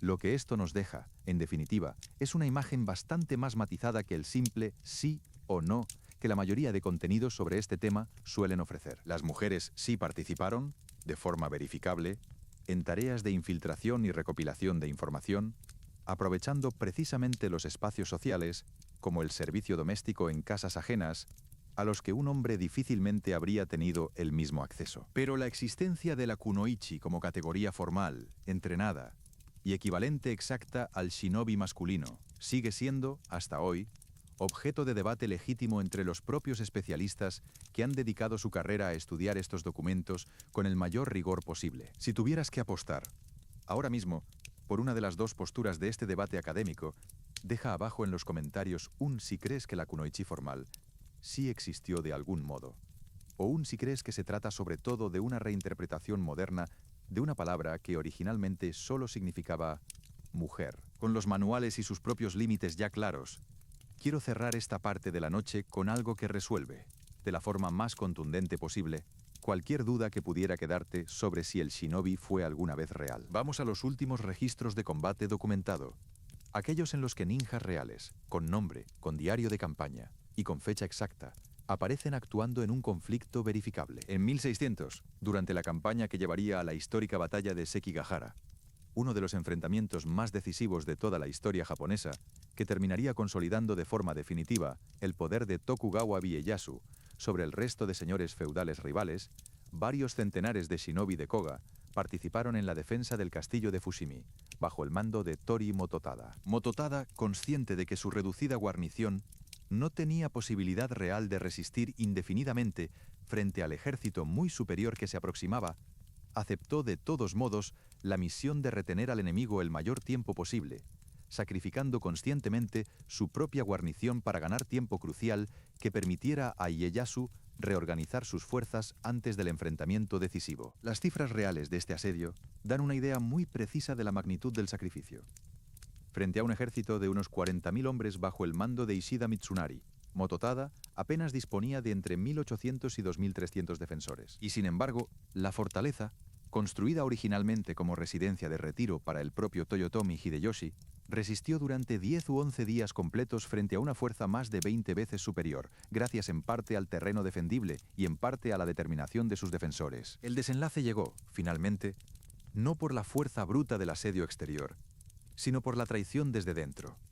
Los atacantes ataron a una flecha un mensaje dirigido a uno de los propios hombres de la guarnición, advirtiéndole de que su esposa y sus hijos habían sido capturados como rehenes y que serían ejecutados salvo que traicionara a sus compañeros desde el interior. Aquella misma noche, una de las torres del castillo ardió desde dentro y las fuerzas de Ishida lograron finalmente abrirse paso. Tori Mototada y el puñado de hombres que le quedaban resistieron hasta el final, y cuando la derrota se hizo inevitable, la propia guarnición eligió la muerte antes que la rendición. Este sacrificio, lejos de ser un simple gesto simbólico, cumplió su función estratégica real. Los 10 días que Mototada logró retener a las fuerzas de Ishida en Fushimi dieron a Ieyasu el tiempo exacto que necesitaba para reunir y organizar al resto de su propio ejército antes del enfrentamiento decisivo en Sekigahara, apenas unas semanas después. Numerosos historiadores consideran, de hecho, que sin esta resistencia concreta, el propio desenlace de Sekigahara, y por tanto de toda la historia japonesa posterior, bajo el shogunato Tokugawa, podría haber sido bastante distinto. Las tablas de madera manchadas de sangre de los propios defensores se conservan, todavía hoy, incorporadas como parte del techo de varios templos budistas de Kioto, un gesto de veneración conocido como Chi-Tencho, techo de sangre, que sigue atrayendo visitantes hasta la actualidad, siglos después de que aquella guarnición decidiera sacrificarse por completo para ganar tiempo para su señor. Tras la victoria de Ieyasu en la propia batalla de Sekigahara, los antiguos shinobi de Iga pasaron a custodiar los recintos interiores del castillo de Edo, la nueva sede del poder shogunal, mientras que los de Koga asumieron funciones más próximas a las de una fuerza policial, vigilando las puertas exteriores del mismo complejo. Es un dato revelador sobre cómo el propio shogunato distribuía la confianza entre las distintas escuelas de shinobi según su historial previo de lealtad y servicio, otorgando a cada una un papel institucional bien definido dentro de la nueva estructura de poder centralizado que Japón mantendría durante los siguientes 2 siglos y medio. En 1614,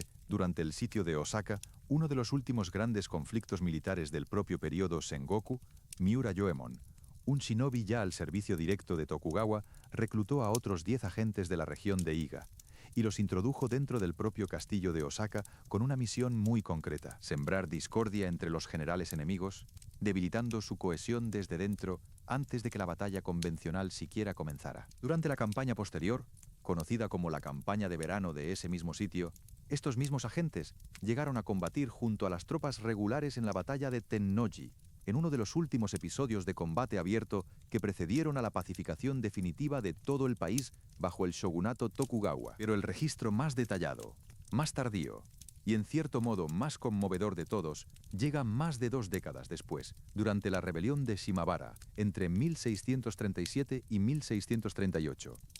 Esta rebelión, motivada por una combinación de penurias económicas extremas y la persecución religiosa contra la comunidad cristiana de la región, situada en la península de Shimabara y las islas de Amakusa, en el sur de Japón, reunió a decenas de miles de campesinos empobrecidos y samuráis desempleados bajo el liderazgo de un joven carismático, Amakusa Shiro, en la que sería la última gran revuelta armada de importancia antes de que Japón entrara en un largo periodo de paz interna casi ininterrumpida. La magnitud de la respuesta shogunal da una idea muy clara de hasta qué punto esta rebelión concreta preocupó al propio gobierno central. Frente a los, como mucho, 37.000 rebeldes atrincherados en el castillo de Hara, el shogunato llegó a movilizar una fuerza combinada de más de 125.000 hombres, procedentes de numerosos dominios feudales aliados, una proporción de fuerzas todavía más desequilibrada que la que ya vimos en la propia destrucción de Iga, más de 5 décadas antes. El propio gobierno llegó incluso a solicitar ayuda militar extranjera, recibiendo pólvora y cañones de los comerciantes holandeses instalados en Japón, cuyo representante local llegó a supervisar personalmente un bombardeo naval directo contra las posiciones rebeldes desde el mar. En un episodio que muestra hasta qué punto el propio shogunato estaba dispuesto a emplear cualquier recurso disponible para aplastar esta revuelta concreta, antes de que pudiera extenderse a otras regiones del país. El shogun Tokugawa Iemitsu reclutó a shinobi de Koga para actuar contra estos mismos rebeldes cristianos, atrincherados en su última resistencia dentro del castillo de Hara, en la provincia de Hizen. Al frente de la rebelión se encontraba Amakusa Shiro, un joven de apenas 16 o 17 años, hijo de una familia samurái convertida al catolicismo, que los propios rebeldes llegaron a considerar una especie de mensajero celestial, atribuyéndole poderes milagrosos que iban desde la curación hasta, según algunas leyendas posteriores, la capacidad de caminar sobre el agua. Bajo su liderazgo simbólico, aunque la estrategia militar real recayera en manos de ronin y antiguos samuráis experimentados que se habían unido a la revuelta, llegaron a reunirse entre 27.000 y 37.000 rebeldes, atrincherados en las ruinas de un antiguo castillo que fortificaron con lo poco que tenían disponible.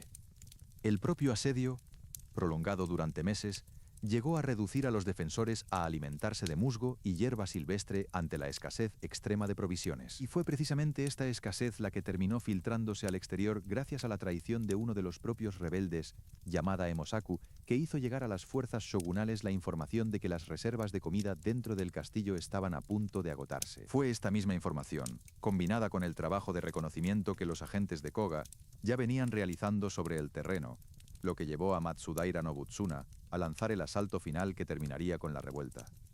Yamada, según los propios registros de la época, fue el único superviviente conocido de toda la masacre final que siguió a la caída del castillo. 2 diarios distintos, escritos por personas directamente involucradas en la campaña, registran con un detalle extraordinario lo que estos agentes hicieron realmente. El Amakusa Gunki describe cómo hombres de Koga, en la provincia de Omi, ocultando su apariencia, se acercaban sigilosamente al castillo cada noche y entraban dentro con total libertad. El diario Ukai, escrito por un descendiente de uno de los propios participantes, Ukai Kanemon, incluye entradas fechadas con precisión casi administrativa. El 6º día del primer mes registra que se les ordenó reconocer el plano de construcción del castillo de Hara, midiendo la distancia desde el foso defensivo hasta la segunda muralla interior, la profundidad del propio foso, el estado de los caminos de acceso, la altura de los muros y hasta la forma exacta de las aspilleras de tiro. Estos mismos agentes, además de la vigilancia y el reconocimiento, llevaron a cabo incursiones directas contra las provisiones de los sitiados, infiltrándose de noche para robar contraseñas secretas del propio castillo, y en un golpe especialmente audaz, lograron capturar un estandarte con la cruz cristiana enarbolado por los propios rebeldes. El 24 día del segundo mes, el mismo diario Ukai registra que la unidad de Koga, bajo el mando directo de Matsudaira Nobutsuna, logró capturar la segunda y la tercera murallas exteriores del castillo, en uno de los asaltos finales que llevarían a la caída completa de la fortaleza.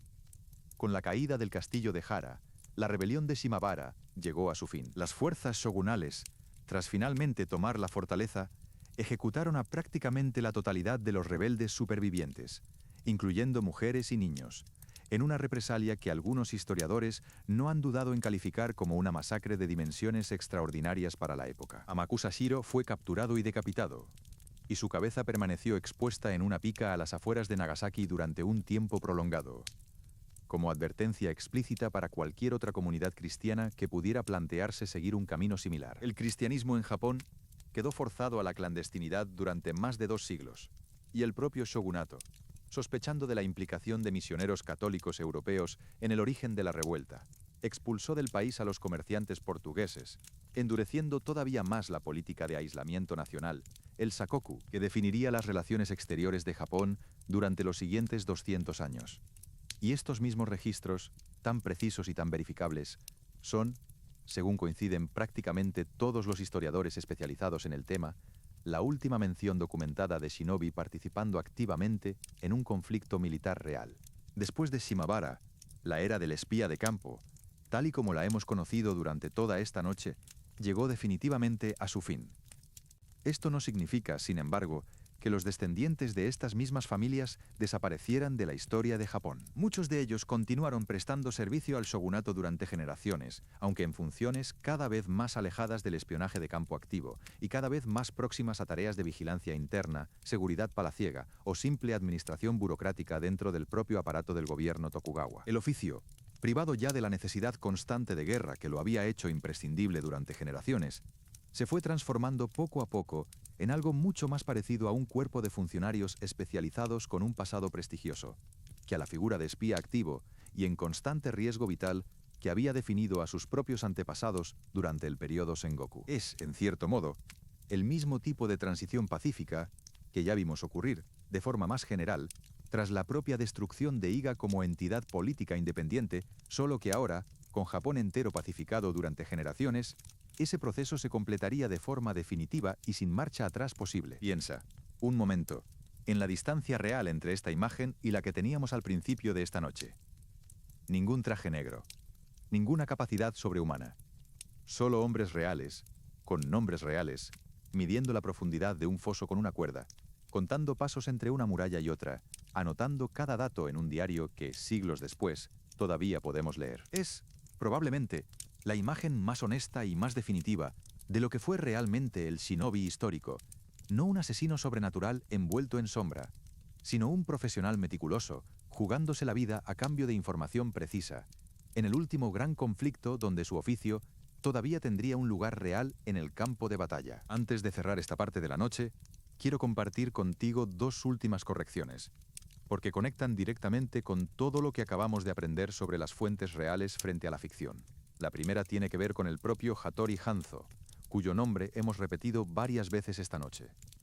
Hanzo, en realidad, no era su nombre de pila, sino un título honorífico. Su verdadero nombre era Hattori Masanari, y toda la evidencia documental disponible lo sitúa como un mando militar y organizador, al frente de guerreros originarios de Iga, puestos al servicio de Tokugawa, no como un operativo shinobi actuando en persona sobre el terreno.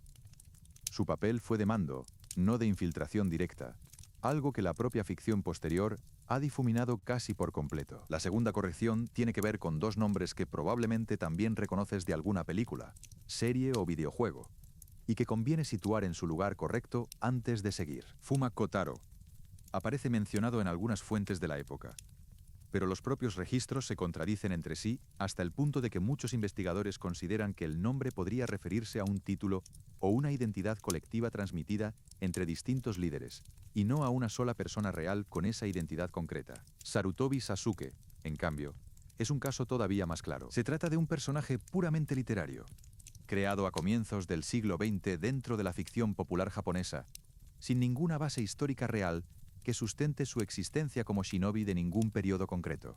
2 nombres, 2 grados distintos de invención y un mismo recordatorio de que, incluso dentro del propio nicho de aficionados a la historia del shinobi, la línea entre lo documentado y lo inventado sigue siendo, para muchos, sorprendentemente borrosa. Hemos recorrido, en esta parte de la noche, Un camino que empezó con un documento redescubierto hace apenas 3 años, pasó por la propia honestidad incómoda de reconocer que ni siquiera nuestra fuente principal está libre de exageración propagandística, se detuvo en uno de los debates académicos más persistentes sobre la existencia real de la mujer espía y terminó con el registro, casi minuto a minuto, de la última batalla real donde el shinobi tuvo un papel documentado. Es un recorrido que, espero, te haya dejado con una imagen bastante más rica y bastante más humana que la que tenías al principio de esta misma noche sobre lo que realmente fueron estos agentes. Y sin embargo, todavía queda una última pregunta pendiente, la que en realidad motivó todo este episodio desde el principio. Si todo lo que hemos contado esta noche es tan distinto de la imagen popular del ninja, ¿cómo, exactamente, se construyó esa imagen tan distinta de la realidad? ¿Quién decidió que el espía silencioso del periodo Sengoku debía convertirse en el superhéroe enmascarado que hoy reconoce el mundo entero? ¿Y en qué momento exacto de la historia japonesa ocurrió esa transformación? Terminamos la última parte de esta noche con una pregunta pendiente. Si todo lo que hemos contado hasta ahora es tan distinto de la imagen popular del ninja, ¿cómo, exactamente, se construyó esa imagen tan distinta de la realidad?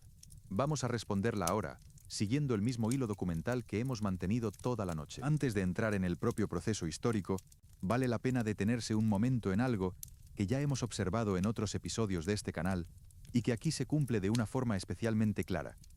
Ninguna leyenda nace completamente formada de la nada. Cada capa de mitificación que vamos a repasar ahora se construyó sobre la anterior, añadiendo un poco más de fantasía, un poco más de espectáculo, un poco más de distancia respecto al oficio real que le dio origen, hasta que el resultado final terminó siendo casi irreconocible frente al punto de partida.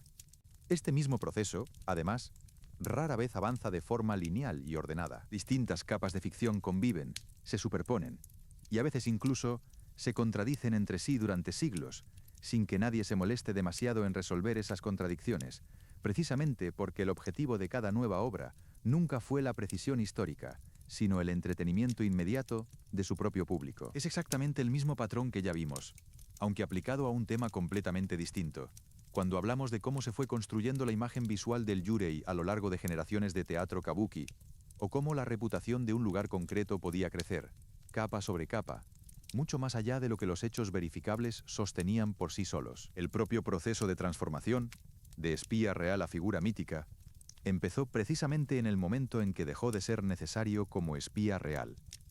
Durante el periodo Edo, con Japón pacificado bajo el shogunato Tokugawa durante generaciones, la necesidad concreta de shinobi de campo prácticamente desapareció, tal y como ya vimos con el propio final documentado en Shimabara. Y fue exactamente esa ausencia de actividad real lo que dejó espacio libre para que el kabuki, la literatura popular, y más adelante los grabados ukiyo-e que ya conocimos, empezaran a rellenar ese vacío con historias cada vez más fantásticas. Es un patrón que probablemente ya reconoces de otros episodios de este mismo canal. Un oficio real, mientras se ejerce activamente, rara vez genera demasiada mitología a su alrededor, precisamente porque quienes lo conocen de primera mano saben distinguir con facilidad la realidad de la exageración. Es cuando ese oficio deja de practicarse, cuando la generación que lo conoció de primera mano empieza a desaparecer, cuando el terreno queda libre para que la imaginación colectiva tome el relevo sin ningún control real que la contradiga. Los propios descendientes de las familias shinobi, mientras tanto, seguían prestando servicio real al shogunato, aunque cada vez en funciones más alejadas del espionaje activo. El caso de Hattori Masanari, aquel mismo Hanzo, cuyo verdadero nombre ya conocimos, resulta especialmente ilustrativo de esta transición pacífica. En 1590, entró en la ciudad de Edo junto al propio Tokugawa Ieyasu, y junto a otros hombres originarios de Iga, se encargó de defender un punto estratégico a lo largo de la ruta Koshu-Kaido, una de las principales vías de comunicación de todo el país. El área situada junto al Palacio Imperial de Tokio, conocida hoy como Hanzomon, la Puerta de Hanzō, toma su nombre precisamente de este mismo hombre, cuya residencia se encontraba en las inmediaciones. Es, probablemente, el monumento urbano más visible y más cotidiano de todo Japón dedicado a la memoria de un shinobi real, atravesado cada día por miles de personas que probablemente ignoran por completo su origen. Uno de los ejemplos más citados de esta transformación temprana es el propio caso de Mochizuki Chiyome, presentada habitualmente en libros y documentales sobre el tema como una maestra del siglo XVI que habría entrenado a mujeres kunoichi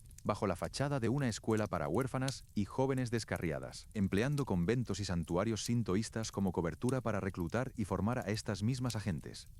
Es una historia fascinante, con todos los elementos de un buen relato de espionaje histórico, y que combina perfectamente con el propio debate sobre la kunoichi que ya exploramos antes esta noche. Y sin embargo, ningún registro conocido menciona su nombre antes de 1971.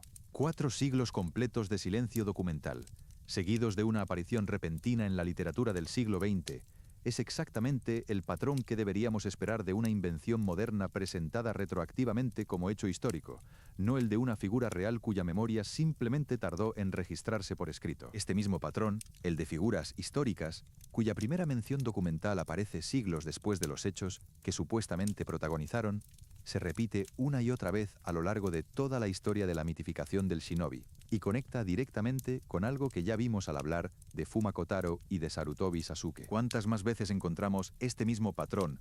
Más evidente resulta que buena parte de lo que hoy asumimos como historia del ninja es, en realidad, la acumulación de generaciones sucesivas de narradores, dramaturgos y novelistas, cada uno añadiendo su propia capa de detalle sobre una base histórica cada vez más delgada. Si ya conocías la historia de Mochizuki Chiyome antes de esta noche, deja abajo en los comentarios un.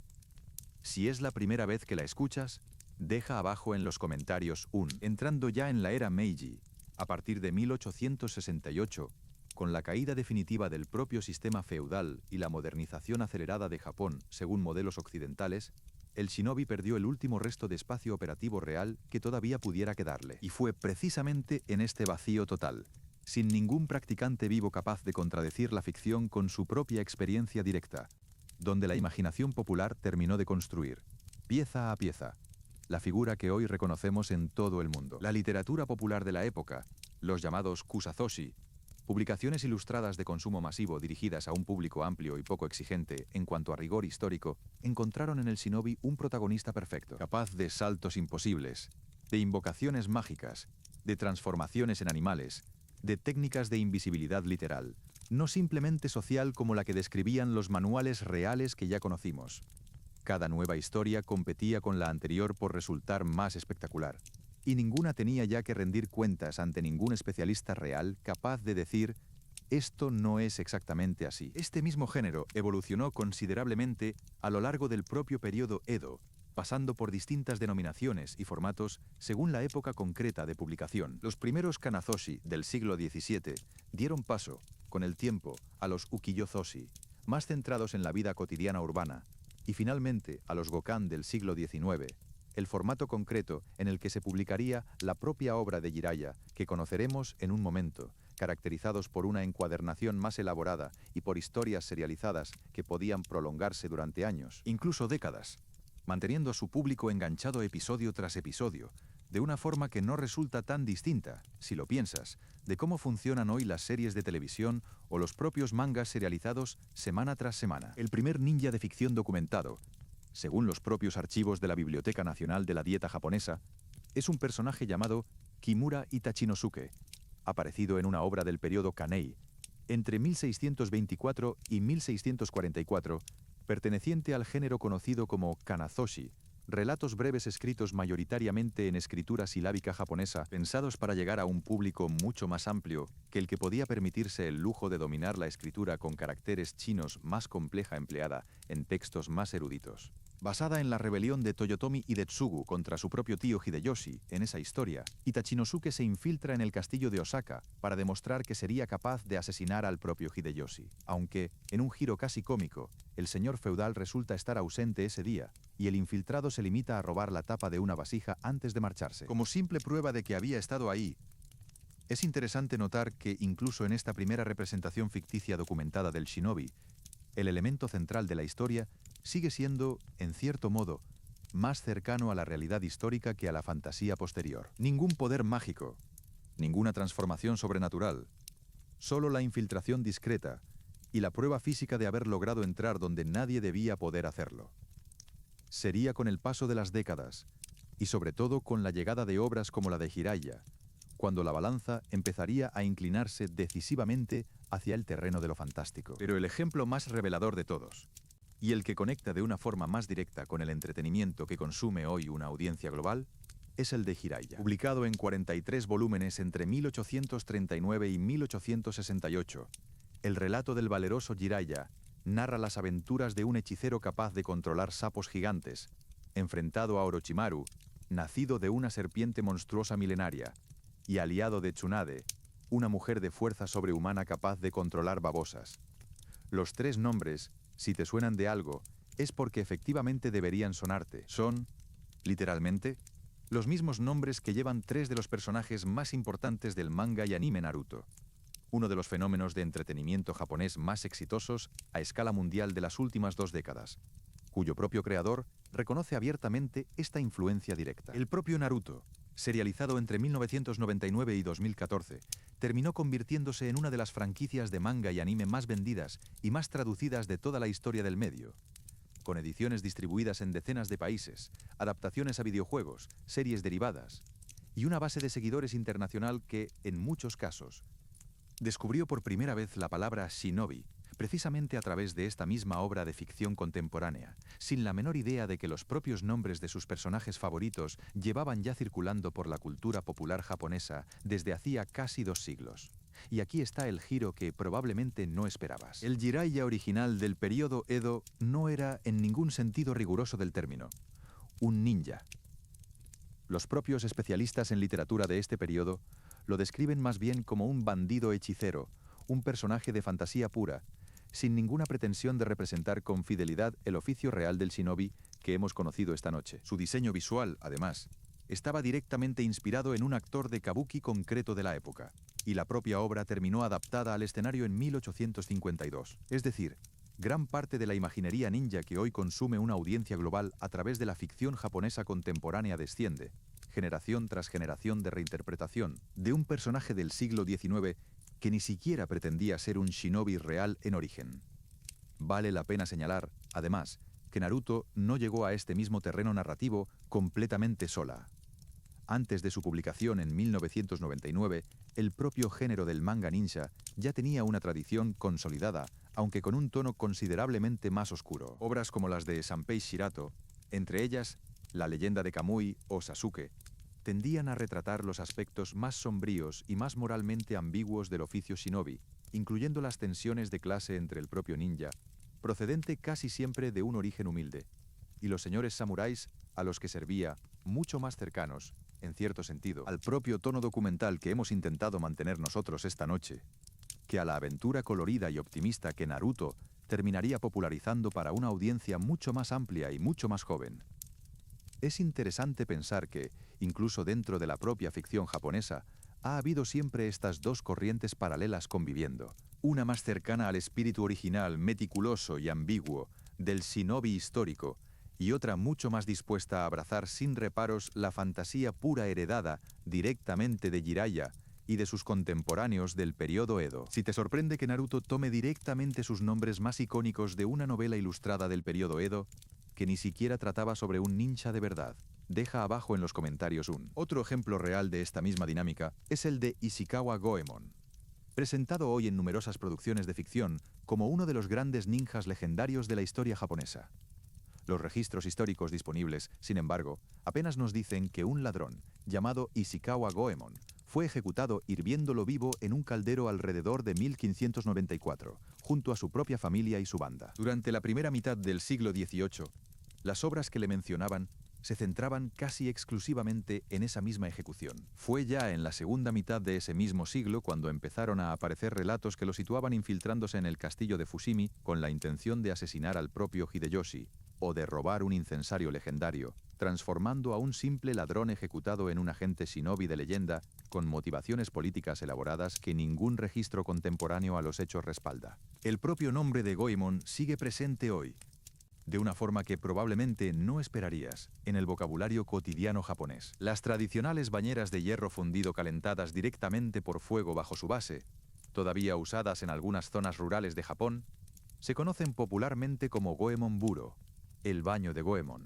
en referencia directa, aunque bastante macabra si te paras a pensarlo, a la propia leyenda de su ejecución en un caldero hirviendo. Es un ejemplo curioso de cómo la mitificación de una figura histórica puede terminar impregnando incluso el lenguaje cotidiano de toda una cultura, mucho más allá del propio género de ficción que originalmente la popularizó. El siglo XX, y en particular su segunda mitad, terminó de consolidar esta transformación a escala verdaderamente global. La producción cinematográfica japonesa de posguerra, seguida poco después por el cine internacional, encontró en el ninja un personaje extraordinariamente exportable, capaz de generar entretenimiento espectacular sin necesidad de conocer absolutamente nada del contexto histórico real que le había dado origen. Hay una figura concreta, real y decisiva, que conecta directamente esta explosión de ficción popular con el propio turismo que hoy atrae a miles de visitantes hasta la región de Iga. Okis Ehai Shichiro, nacido en 1911, fue uno de los principales investigadores sobre ninjutsu histórico de la era Showa, y también, en un giro que resume bien la propia ambigüedad de todo este fenómeno, alcalde de la ciudad de Ueno, hoy conocida como Iga, en la prefectura de Mie. El propio Okuse reconocía haber quedado fascinado, de niño, con las historias de aventuras populares del periodo Taisho, entre 1902, que en aquel momento disparaban el interés general por el ninjutsu a través de un género literario conocido como Tatsukawa Bunko, relatos de estilo Kodan, la narración oral tradicional japonesa adaptada al formato impreso. Este mismo boom del periodo Taisho coincidió, de forma reveladora, con un interés social mucho más amplio por fenómenos paranormales de todo tipo, incluyendo la clarividencia y la hipnosis, que por aquel entonces atraían una atención pública considerable en todo Japón. No parece casualidad que el ninjutsu, presentado cada vez con más frecuencia como una forma de poder místico casi sobrenatural, encontrara terreno tan fértil precisamente en una época donde la sociedad japonesa, en pleno proceso de modernización acelerada, seguía fascinada por explicaciones que escapaban a la lógica puramente racional y científica que esa misma modernización estaba imponiendo en tantos otros ámbitos de la vida cotidiana. De este mismo boom surgieron, poco después, el manga ninjutsu de Yamada Minoru, publicado en 1920, y la película Goketsu Jiraiya, estrenada en 1921 y protagonizada por Onoe Matsunosuke, uno de los actores más populares del cine mudo japonés de la época. Es precisamente esta misma película, según reconocen los propios especialistas en literatura del periodo, la que consolidó de forma definitiva la asociación directa entre el personaje de Jiraiya, que ya conocimos hace un momento, y el propio concepto de ninjutsu, una asociación que el texto literario original del siglo XIX nunca había establecido de forma tan explícita. Fue precisamente ese mismo Okuse quien impulsó de forma activa y deliberada lo que hoy conocemos como turismo ninja, convencido de que la propia historia real de su ciudad, sumada al enorme atractivo popular que la ficción le había dado al tema, representaba una oportunidad económica y cultural que su propia región no podía permitirse desaprovechar. Es, en cierto modo, el cierre perfecto del círculo que hemos ido trazando esta noche.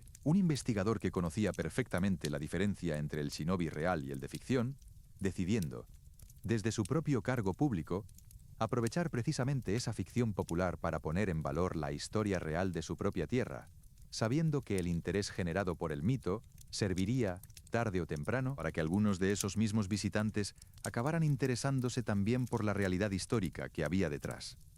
El propio término ninja, que como recordarás al principio de esta noche, apenas se usaba durante el periodo histórico real, terminó de popularizarse precisamente durante estas décadas, entrando en el vocabulario internacional de una forma bastante concreta y bastante memorable. En 1967, la película de James Bond, Solo se vive dos veces, ambientada parcialmente en Japón, introdujo la palabra ninja al público de habla inglesa de forma masiva, por primera vez, contribuyendo de manera decisiva a fijar en el imaginario internacional una figura que, para entonces, ya tenía muy poco que ver con el espía meticuloso y pragmático que hemos ido conociendo durante toda esta noche. Si has visto alguna película o serie con ninjas antes de esta noche, deja abajo en los comentarios cuál fue la primera que recuerdas. Y si esta noche has descubierto que la imagen que tenías en la cabeza no se corresponde con la realidad histórica, dínoslo también ahí abajo. Con la imagen ya completamente fijada a nivel internacional, quiero cerrar esta noche volviendo a un lugar muy concreto de Japón, donde la historia real del shinobi y su propia mitificación conviven, hoy en día, de una forma sorprendentemente pacífica. La ciudad de Iga, en la actual prefectura de Mie, el mismo territorio que vimos arrasado por Nobunaga en 1581, alberga hoy el Museo Ninja de Iga Ryu, dedicado precisamente a preservar y explicar, con rigor histórico, la diferencia entre el shinobi real que hemos conocido esta noche y el personaje de ficción que domina la imaginación popular internacional. El propio museo combina, de una forma que resulta casi simbólica de todo lo que hemos contado esta noche, ambas caras de esta misma historia. Por un lado, exhibe objetos y documentos históricos reales, herramientas auténticas basadas en los propios manuales que ya conocimos, incluyendo réplicas fieles de shuriken y otras herramientas de infiltración documentadas en el propio Bansen Shukai, junto a explicaciones rigurosas sobre la vida cotidiana de estas familias durante el periodo Sengoku, con una colección que supera los 400 objetos catalogados.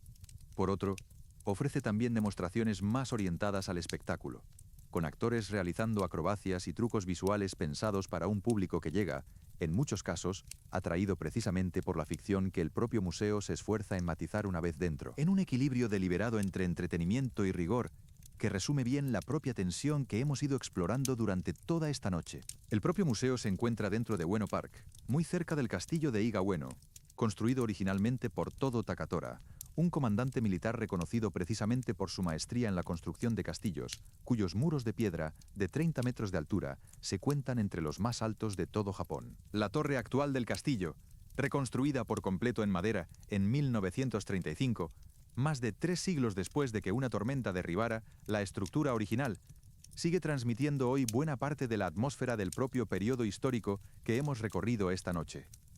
Muy cerca de ahí se conservan, todavía hoy, lugares directamente vinculados a los propios protagonistas de esta historia. Los restos de la fortaleza de la familia Momochi, la misma que ya conocimos al principio de esta noche junto a los Hattori y los Fujibayashi, siguen señalados en el paisaje local. Y en el cercano templo de Sainenshi se conserva la tumba de Fushibayashi Yasutake, el propio autor del Bansen-shukai, el mismo hombre cuyas páginas hemos recorrido con tanto detalle esta noche, enterrado a poca distancia del territorio que su propia familia había servido, protegido y documentado durante generaciones. Incluso el propio paso de montaña que Hattori Masanari y sus hombres cruzaron durante la histórica huida de Tokugawa Ieyasu tras el asesinato de Nobunaga, aquel episodio que ya conocimos, sigue teniendo nombre propio y ubicación reconocible en el paisaje actual. El paso de Otojitoge, todavía transitable hoy, conecta simbólicamente aquel momento de tensión política extrema con el propio territorio que lo hizo posible, convertido ahora en un punto más dentro de las rutas de senderismo que atraviesan esta misma región montañosa. Cada mes de abril y mayo, coincidiendo con el periodo de vacaciones conocido como la Semana Dorada, Iga celebra además el Festival Ninja de Ueno, con desfiles, competiciones de lanzamiento de shuriken y actividades pensadas para toda la familia, en una celebración que, año tras año, sigue combinando el mismo espíritu que hemos visto definir a esta ciudad desde los tiempos de Okuse Haishichiro. El pasado convertido en atractivo turístico, sin dejar por ello de intentar, a través de su propio museo, contar la verdad histórica que se esconde detrás. Incluso la propia gastronomía local conserva ecos de aquel oficio real. La región de Iga es hoy conocida por una variedad concreta de ternera de raza Wagyu, criada en un clima de temperaturas extremas que le confiere una calidad especialmente valorada, y tan escasa que rara vez se vende fuera de la propia prefectura. Según la tradición local, los shinobi de Iga secaban esta misma carne para convertirla en un alimento fácilmente transportable durante sus propias misiones. Un precedente práctico, aunque difícil de verificar con el mismo rigor documental que hemos aplicado al resto de esta historia, que la propia región sigue reivindicando hoy como parte de su identidad gastronómica. El propio director honorario de este museo es una figura extraordinaria por derecho propio.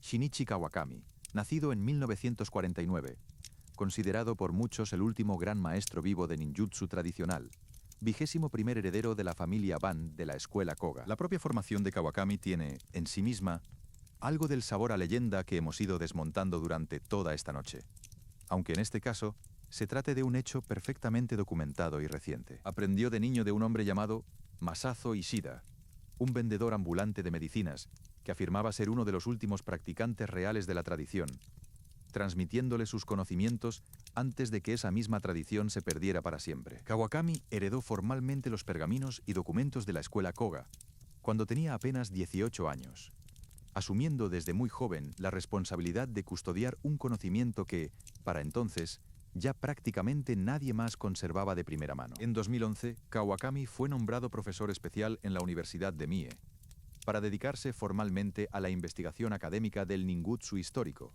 en un centro de investigación cooperativa creado específicamente para este propósito. Es, en sí mismo, un giro notable dentro de esta misma historia. El último heredero de una tradición práctica y secreta, transmitida durante generaciones exclusivamente de maestro a discípulo, terminó sus días profesionales no como agente activo de ningún tipo, sino como investigador universitario, aplicando el mismo rigor académico que nosotros hemos intentado aplicar esta noche a la propia historia de su familia. Un año después, en 2012, Kawakami tomó una decisión que resulta, en cierto modo, el cierre más honesto posible de todo lo que hemos contado esta noche. Anunció que no nombraría a ningún sucesor para continuar su propio linaje. Preguntado por la cadena BBC sobre los motivos de esta decisión, explicó que, durante las guerras civiles o el propio periodo Edo, las habilidades de un ninja para espiar, para combatir en la sombra, o para preparar medicinas, resultaban genuinamente útiles para la sociedad de su época. En el Japón actual, explicó, esas mismas habilidades sencillamente ya no cumplen ninguna función real, y transmitirlas a un nuevo heredero sería, en sus propias palabras, mantener viva una tradición vacía de propósito. Existe, curiosamente, una segunda persona que reclama también el título de último gran maestro vivo, lo que añade una nota casi cómica a este cierre tan solemne. Masaaki Hatsumi, heredero autoproclamado de la escuela Togakure, defiende su propia línea de sucesión independiente, sin que ninguno de los dos maestros haya designado tampoco a un sucesor propio. Hatsumi, además, ha construido a lo largo de las últimas décadas una organización internacional propia, con seguidores y practicantes repartidos por numerosos países fuera de Japón, algo que Kawakami, mucho más reservado en su propia proyección pública, nunca ha buscado de la misma manera. Es posible, por tanto, que existan hoy en Japón dos últimos ninjas vivos de forma simultánea, cada uno reclamando su propia legitimidad, cada uno con su propia versión de qué escuela representa la tradición más auténtica, y ninguno de los dos dispuesto a perpetuar formalmente su propia tradición hacia una nueva generación. Es, quizás, el final más adecuado posible para una historia que, como hemos visto durante toda esta noche, siempre ha convivido de forma incómoda entre la certeza documental y la ambigüedad irresoluble, incluso a la hora de determinar quién, exactamente, tiene derecho a considerarse el último eslabón de una cadena de generaciones que se remonta, con toda certeza documentada, hasta aquellas primeras familias de Iga y Koga que conocimos al principio de esta noche. El propio interés académico por este tema ha seguido creciendo durante los últimos años, muy lejos ya de cualquier necesidad militar real. En 2017, la Universidad de Mie inauguró un centro internacional de investigación sobre el ninja, y al año siguiente se constituyó formalmente la Asociación Internacional de Investigación sobre el Ninja, reuniendo a especialistas de todo el mundo interesados en separar, con el mismo rigor que hemos intentado aplicar nosotros esta noche, la realidad histórica documentada de la ficción acumulada durante siglos. Este mismo centro organiza regularmente seminarios y encuentros académicos sobre aspectos muy concretos del fenómeno, desde la propia historia militar del shinobi hasta su recepción y transformación en distintas culturas fuera de Japón, en un esfuerzo continuado por institucionalizar, dentro del mundo universitario, un campo de estudio que durante mucho tiempo quedó relegado casi exclusivamente a aficionados y divulgadores sin formación académica formal. La propia Biblioteca Nacional de la Dieta Japonesa, la institución bibliotecaria más importante de todo el país, ha dedicado también exposiciones específicas a este mismo tema, presentando de forma conjunta novelas históricas, mapas antiguos, manuales de ninjutsu y otros materiales de su propia colección, precisamente con el objetivo de mostrar al público general la diferencia entre el ninja documentado y el ninja imaginado, exactamente la misma distinción que hemos intentado trazar, paso a paso, a lo largo de todo este episodio. Buena parte de este renovado interés internacional coincide, no por casualidad, con el éxito global de producciones de ficción japonesa contemporánea que siguen reinventando la figura del ninja para nuevas generaciones, alimentando una curiosidad que, cada vez con más frecuencia, termina llevando a quien la siente hasta las propias fuentes históricas que hemos recorrido esta noche. Quiero cerrar esta noche con la misma reflexión con la que hemos cerrado los episodios anteriores de este canal, aplicada ahora a un tema completamente distinto al de nuestras primeras noches juntos. Hemos recorrido, esta noche, un camino que empezó desmontando el mito más visual y más extendido de todos, el del traje negro ajustado, para descubrir que la verdadera arma del shinobi real nunca fue la invisibilidad física, sino la invisibilidad social, perfeccionada a través de 7 disfraces distintos que le permitían moverse por el mundo como cualquier otra persona corriente. Conocimos la geografía y la política de Iga y Koga, Dos pequeñas confederaciones autónomas organizadas mediante un documento constitucional sorprendentemente moderno para su época, arrasadas finalmente por la ambición unificadora de Oda Nobunaga, el mismo hombre que sus propios contemporáneos llegaron a llamar el rey demonio del sexto cielo, tras haber aplicado ese mismo patrón de destrucción sistemática contra el Ikko-Iki, contra el monte Hiei, y contra tantas otras estructuras de poder que se atrevieron a resistirse a su autoridad personal. Recorrimos las páginas del Bansensukai y del Shoninki, dos manuales técnicos, meticulosos y sorprendentemente poco mágicos, que documentan un oficio basado en la disciplina, la paciencia y el conocimiento acumulado, no en ningún poder sobrenatural, aunque aprendimos también a leer estos mismos documentos con el escepticismo necesario, distinguiendo el conocimiento técnico genuino de la exageración propagandística que incluso la fuente más citada sobre este tema puede llegar a contener. Nos detuvimos en el debate, todavía abierto, sobre la existencia real de la kunoichi, y aprendimos a distinguir entre lo que un texto de hace 3 siglos dice realmente y lo que generaciones posteriores han preferido leer en él. Y acompañamos a los últimos shinobi documentados hasta las murallas del castillo de Hara, en 1638, midiendo fosos y contando pasos bajo el amparo de la noche, en la última ocasión verificable en que su oficio tendría un lugar real en un campo de batalla. Y esta noche, además, aprendimos algo más, que el propio vacío dejado por la desaparición de una práctica real, lejos de quedar simplemente en silencio, es precisamente el terreno donde germina la mitología. Vimos cómo un personaje de ficción pura del siglo XIX, Jiraiya, terminaría prestando su propio nombre a uno de los fenómenos de entretenimiento japonés más exitosos de todo el siglo XXI, sin que la inmensa mayoría de su audiencia global tenga la menor idea de ese origen tan concreto. Vimos cómo un ladrón ejecutado en un caldero se transformó, generación tras generación de reinterpretación literaria, en un agente shinobi de leyenda. Y conocimos a Okuse Haishichiro, el investigador que también fue alcalde, capaz de entender que la propia ficción popular podía convertirse en la puerta de entrada hacia el interés genuino por la historia real de su propia tierra. El ninja de traje negro que tenías en la cabeza al principio de esta noche no nació de ninguna mentira deliberada. Nació con la misma naturalidad con la que nace cualquier otra leyenda de las que hemos contado en este canal, del espacio vacío que deja un oficio real cuando dejan de existir quienes pueden dar testimonio directo de él. Y como ocurre con tantas otras historias que hemos recorrido, noche tras noche, en este mismo canal, la realidad que queda debajo del mito, cuando por fin la desenterramos con cuidado, resulta ser bastante más interesante y bastante más humana que la leyenda que terminó ocupando su lugar. Piensa, la próxima vez que veas a un ninja de ficción saltando entre tejados o desapareciendo entre nubes de humo, en el verdadero shinobi que hemos conocido esta noche. Un campesino disfrazado de mendigo, midiendo con paciencia la profundidad de un foso, esperando pacientemente el momento exacto para regresar con vida, cargando consigo la única cosa que de verdad importaba, la información, no el combate, no la muerte del enemigo. Simplemente volver y contar lo que había visto. Es curioso pensar en cómo este episodio conecta, de una forma que quizás no esperabas al principio de esta noche, con el resto de historias que hemos ido recorriendo en este mismo canal. Con el Yurei, hablábamos de figuras nacidas del duelo y de la injusticia sin resolver, transmitidas durante generaciones a través del teatro kabuki hasta consolidarse en la iconografía que hoy todos reconocemos.